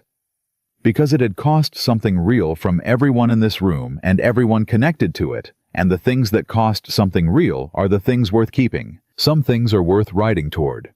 Some things are worth turning your horse around for. And occasionally, if you have been honest enough and patient enough and willing to move when moving was the only right thing left, the thing at the end of that road is not what you feared. It is what you had stopped believing you were allowed to find. He had stopped believing that. For 3 years he had been very convincing about it even to himself. It turned out he had been wrong. He looked at Eliza. She looked at him. Between them, Clara slept with the absolute peace of a child who has decided the world is a trustworthy place. And outside the window, the Texas morning continued in the direction of its own best possibilities, and the rest of it, Chicago and the courtroom and the federal proceeding, and everything still ahead, could wait for its own moment. This moment was for this. Chicago in November was nothing like Texas. Eliza had known that intellectually, had been told by everyone who thought to mention it. Ruth Agnes, even Doc Shaw, who had been there once for a medical conference and had described it as a city that had decided to take weather personally. But knowing a thing and standing inside it were different, and when she stepped off the train at Union Station with Clara on her hip, and Caleb one step behind her, the cold came at her with the particular directness of a place that did not soften itself for newcomers. Clara's eyes went wide. She looked up at the vaulted ceiling of the station, at the crowd, and the noise, and the scale of everything. And then she looked at Caleb with an expression that was not fear, but very serious inquiry. "I know," Caleb said to her. "It's a lot." Clara appeared to accept this assessment and returned to studying the ceiling. Eliza watched the exchange and felt something move through her that she had been feeling with increasing frequency over the past 4 months, a warmth that was not sentimental, not performed, but structural. The way a foundation is warm. The way something load-bearing becomes part of the temperature of a house. Francis Alcott met them at the hotel that evening with a leather satchel full of documents and the efficient manner of a woman who has been building toward a specific day for a long time, and is now within 48 hours of it. "The defense will move to have the appointment logs excluded," she said, spreading papers across the sitting room table. "Their argument will be that they were obtained without proper authorization, meaning Agnes's access was revoked before she copied them, which is technically accurate." "And the response," Caleb said, "the response is that Agnes was a sitting employee at the time she made the copies, that her access was revoked 2 days afterward, and that the logs she copied were county property, not private correspondence. The exclusion motion won't hold." Francis looked at him.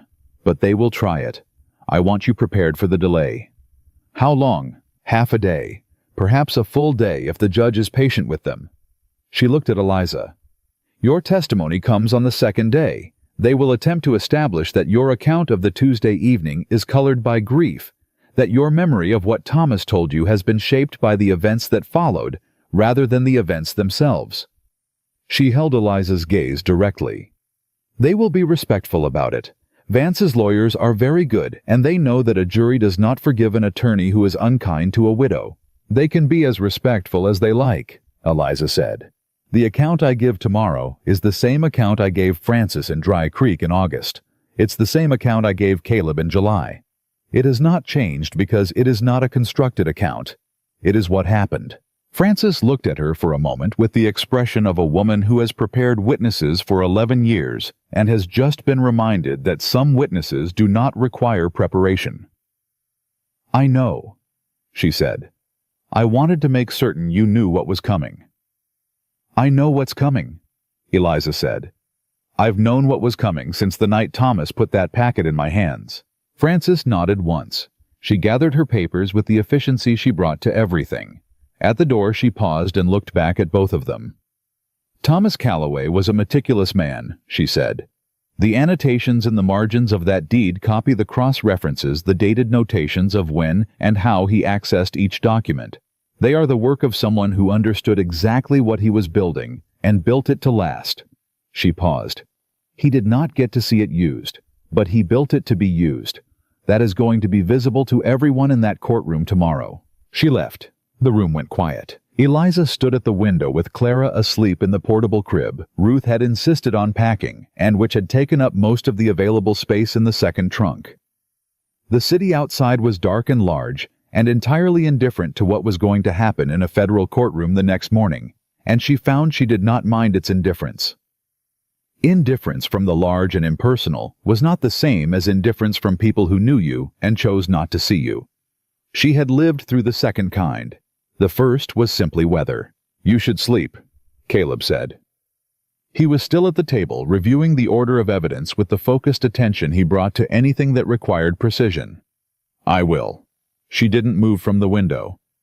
"I was thinking about Thomas." Caleb set down the paper he was holding. "He would have been extraordinary in that courtroom," she said. "He would have been able to explain every document from the inside, not just what it said, but what it meant, how the filing system worked, why the duplication was significant, what someone would have had to know to structure it the way it was structured." She watched the city lights below. He had that quality. He could make something complicated feel completely clear. You always understood exactly what he was showing you. "He showed it to you," Caleb said, "and you kept it clear for 4 months through circumstances designed to make it disappear." "That's not the same thing." "No," Caleb said. "It's harder." She looked at him. He was not saying it to comfort her. He was saying it because he believed it, and there was a difference, and she knew the difference, and it mattered. "I'm going to say his name tomorrow," she said. "In that courtroom, in front of the man who ordered him killed. I'm going to say Thomas Calloway's name, and I'm going to tell them exactly who he was, and exactly what he found, and exactly what it cost him. And I need you to know that I am going to do that without falling apart." "I know you are," Caleb said. "I need you to know it before I need to know it myself," she said. "Does that make sense?" He looked at her for a moment. "Yes," he said. "It makes complete sense." She turned back to the window. "Then I'm going to sleep," she said. "And tomorrow we finish what Thomas started." The federal courthouse on the second morning of November was a building that took its own significance seriously, which Eliza appreciated. There was something right about the weight of the place. The high ceilings, the deliberate pace of everything, the sense that what happened here was being recorded, and would continue to matter, after everyone who had lived it was gone. She sat in the gallery for the first part of the morning, while Frances managed the evidentiary presentation. She watched Caleb take the stand, and she watched him give his testimony with the precise, unhurried authority of a man who spent 6 years building cases and has not forgotten how they are made. He did not perform. He did not gesture toward the jury or modulate his voice for effect. He simply stated what he knew in the order he knew it sourced, and dated and cross-referenced the way he had written it in his study on the first night, and it landed in the courtroom the way solid things land with weight that does not require announcement. Vance's lawyers moved to exclude the appointment logs. The judge listened to the argument with patience and denied the motion in 11 minutes. Agnes Whitmore testified in the afternoon. She sat in the witness chair with 12 years of professional precision behind her and the particular composure of a woman who has been careful about things for a long time and is now being asked to be careful about exactly the right thing. She walked the court through the appointment logs, through the 4 meetings, through what she had heard through the door that was not as solid as Renner had believed it to be. She named Sterling Vance. She named Douglas Renner. She named the dates and the durations and the specific language she had heard, because she had written it down the same day she heard it out of 30 years of professional habit, because that was what she did with things that seemed important. Vance's lawyers cross-examined her for 90 minutes. She did not change a single detail. She did not become flustered, or uncertain, or apologetic. She simply continued to be accurate, which was, as it turned out, entirely sufficient. Eliza took the stand on the second morning. She had worn the same dress she'd worn into Renner's office in Dry Creek, not for sentiment, but because it was the right dress for the work, and she was practical about things like that. She had left Clara with Caleb in the gallery, and as she walked to the witness chair, she did not look at the gallery, did not look at Vance at the defense table, did not look anywhere except at the chair she was walking toward, because she had learned a long time ago that the surest way to get somewhere was to look at the destination, and not at the distance. Francis led her through it from the beginning. The Tuesday evening. Thomas coming through the door, moving differently. His hand over hers, his voice saying, "Eliza, I found something today that I don't think I was supposed to find. The copy he made, the oilskin packet he put in her hands, the words he said. If anything happens to me, this goes to someone outside this county who has the standing to push it where it needs to go." She said all of it clearly. She said it in the same sequence and with the same words she had been using since July, because it was what had happened, and it did not require any other arrangement. Then Francis asked her the question Eliza had known was coming. "Mrs. Calloway, can you describe what Deputy Collier's expression was when he came to your door to inform you of your husband's death?" Eliza looked at the jury. She had been told to look at the jury when the answers mattered most because juries were made of people, and people needed to see your face to believe what your voice was telling them. "It was not the expression of a man delivering news," she said. "It was the expression of a man completing a task." The courtroom was very quiet, and when Deputy Collier came to your boarding house with the welfare order concerning your daughter, Francis said, "What was the quality of his manner?" "He was entirely polite," Eliza said. "He was the most polite person I have encountered in the worst moment of my life, which is its own kind of answer about what kind of man he is." Vance's attorneys cross-examined her for 2 hours. They were respectful, as Francis had predicted. They suggested carefully that her account of the Tuesday evening had been shaped by subsequent events. They suggested gently that a grieving widow with an infant might interpret a man's expression through the lens of what she had already decided to believe. Eliza waded through each suggestion with the patience of a woman who has spent 4 months developing patience as a survival skill. And then she answered each one the same way clearly, without heat, without the defensive urgency of someone constructing a defense, and without the careful hesitation of someone uncertain of what they know. "Mrs. Calloway?" the defense attorney said finally. "Isn't it possible that what you perceived as the expression of a man completing a task was simply the professional manner of a law enforcement officer delivering difficult news?" Eliza looked at him. "Deputy Collier has since provided a full account of his role in the events surrounding my husband's death to the Territorial Prosecutor's Office," she said. "I would suggest that account is more relevant to your question than my perception." The attorney paused. He looked at his notes. He looked at Vance. He looked back at Eliza with the expression of a man who has just understood that the witness in front of him has been 3 steps ahead of this line of questioning since before he started it. "No further questions," he said. Frances Alcott stood. "The prosecution rests," she said. Sterling Vance was convicted on all 11 counts on a Friday afternoon in early November, and the verdict was delivered by a jury that deliberated for 4 hours, which Frances said afterward was fast enough to be emphatic and long enough to be thorough. Douglas Renner, who had entered a cooperative agreement with the federal prosecutor in exchange for a reduced charge, was sentenced 2 weeks later. Wade Collier's sentence reflected the weight of his cooperation and the heavier weight of what he had cooperated with. The Harmon family's attorney sent a letter to Caleb 3 days after the verdict, which he read at his desk in the Chicago hotel room and then handed across the table to Eliza without comment. She read it. Then she read it again. "They want to name the South Field after Thomas," she said. The field that runs along the creek bend. The one the water rights were about. I know. They said it was his work that saved it. It was. She set the letter down. She looked at it for a moment, with her hands flat on the table on either side of it, and her eyes doing the thing they did when she was deciding something, not the fast calculation she did in the middle of situations, but the slower, deeper settling of a decision that was going to last. That's right, she said finally. That's the right thing for them to do. Caleb looked at her. Yes, he said, it is. They took the train back to Texas the following Monday. Clara had opinions about the train that she expressed consistently and at volume for the first hour, and then abandoned entirely in favor of sleeping across Caleb's lap for the next 4, which he accommodated without complaint, and without the expression of a man accommodating an inconvenience. He looked, Eliza thought, the way a person looks when they are exactly where they want to be, and have stopped arguing with themselves about it. She had stopped arguing with herself somewhere between July and November. She could not identify the exact moment, which she thought was probably how it was supposed to work.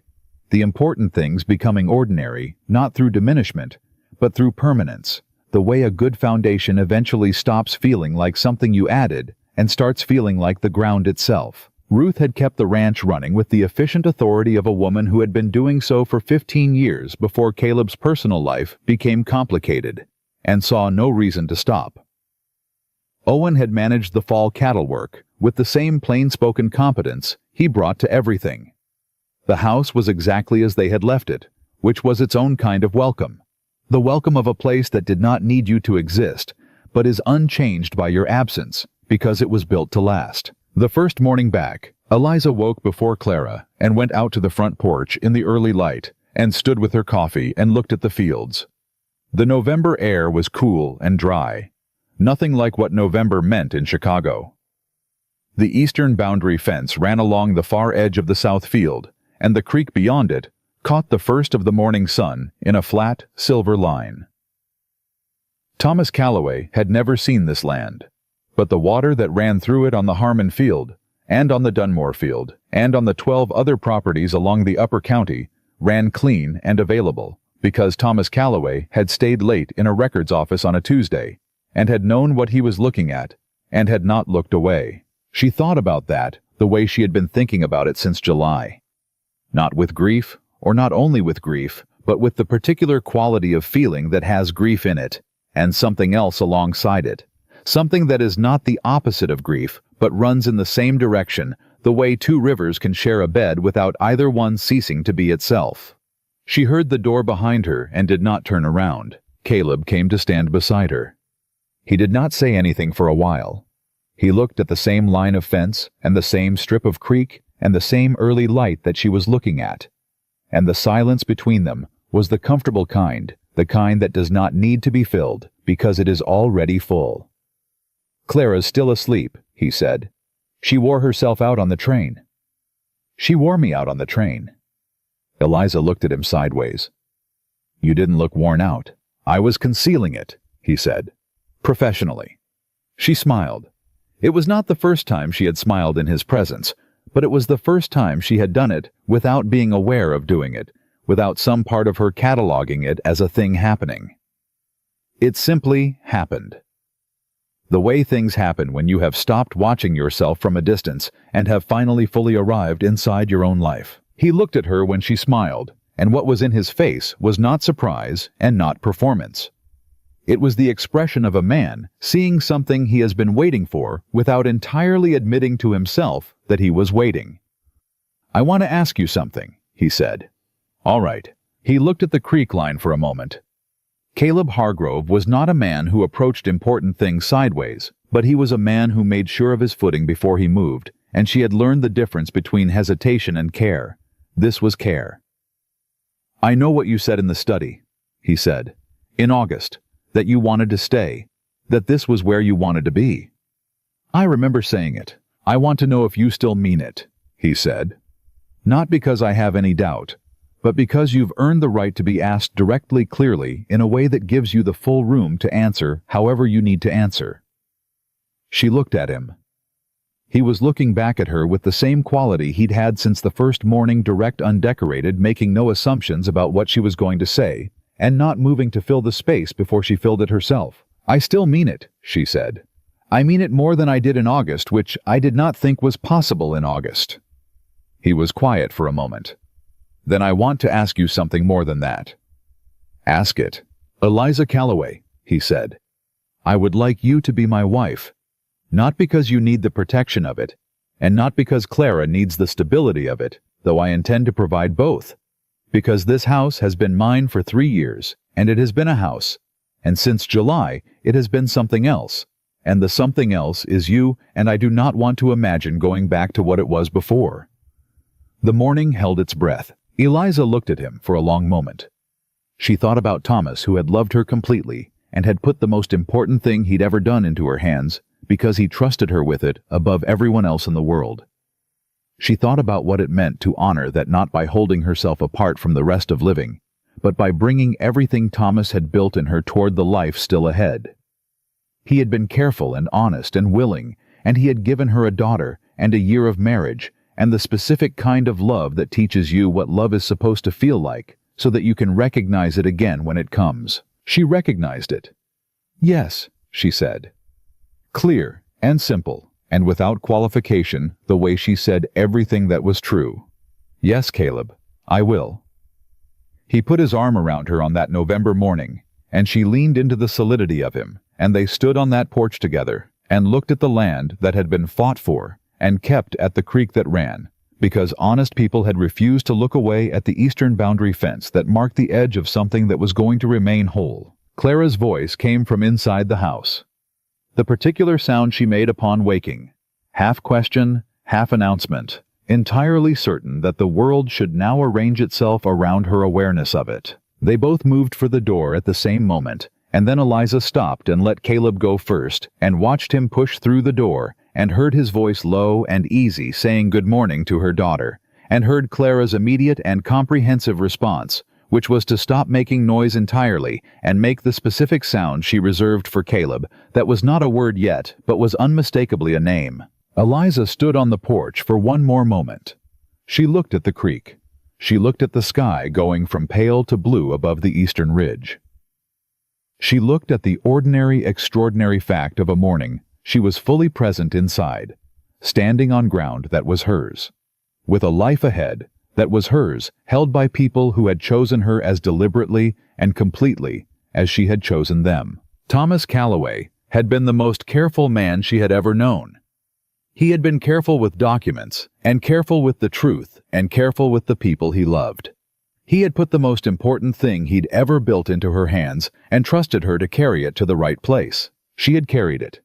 She had carried it through July heat and a locked door and a federal courtroom, and 4 months of being afraid, and every mile of the road between who she had been when he put it in her hands and who she was now. She had carried it all the way home. She pushed through the door and went inside, and the house received her with the warmth of a place that has settled around the people in it and does not intend to let them go. And Caleb was on the floor with Clara standing against his knee, with the determined grip of a child who has decided today is the day she is going to let go and walk. And the morning was entirely ordinary and entirely irreplaceable and entirely completely hers. Some things are worth carrying through the worst of it. Some things, when you finally set them down, leave your hands free for everything that comes next.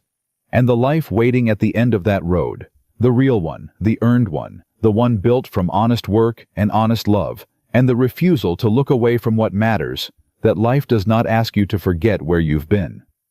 It asks you to bring all of it forward. Every hard mile, every right choice, every person who trusted you with something true. Eliza Calloway had carried the truth all the way through. And on the other side of it, she found that her hands were full, not with what she'd been carrying, but with everything that carrying it had made possible. That was enough. That was everything. That was exactly the life she was going to live. She was going to live. She was going to live. She was going to live. She was going to live. She was going to live. She was going to live. She was going to live. She was going to live.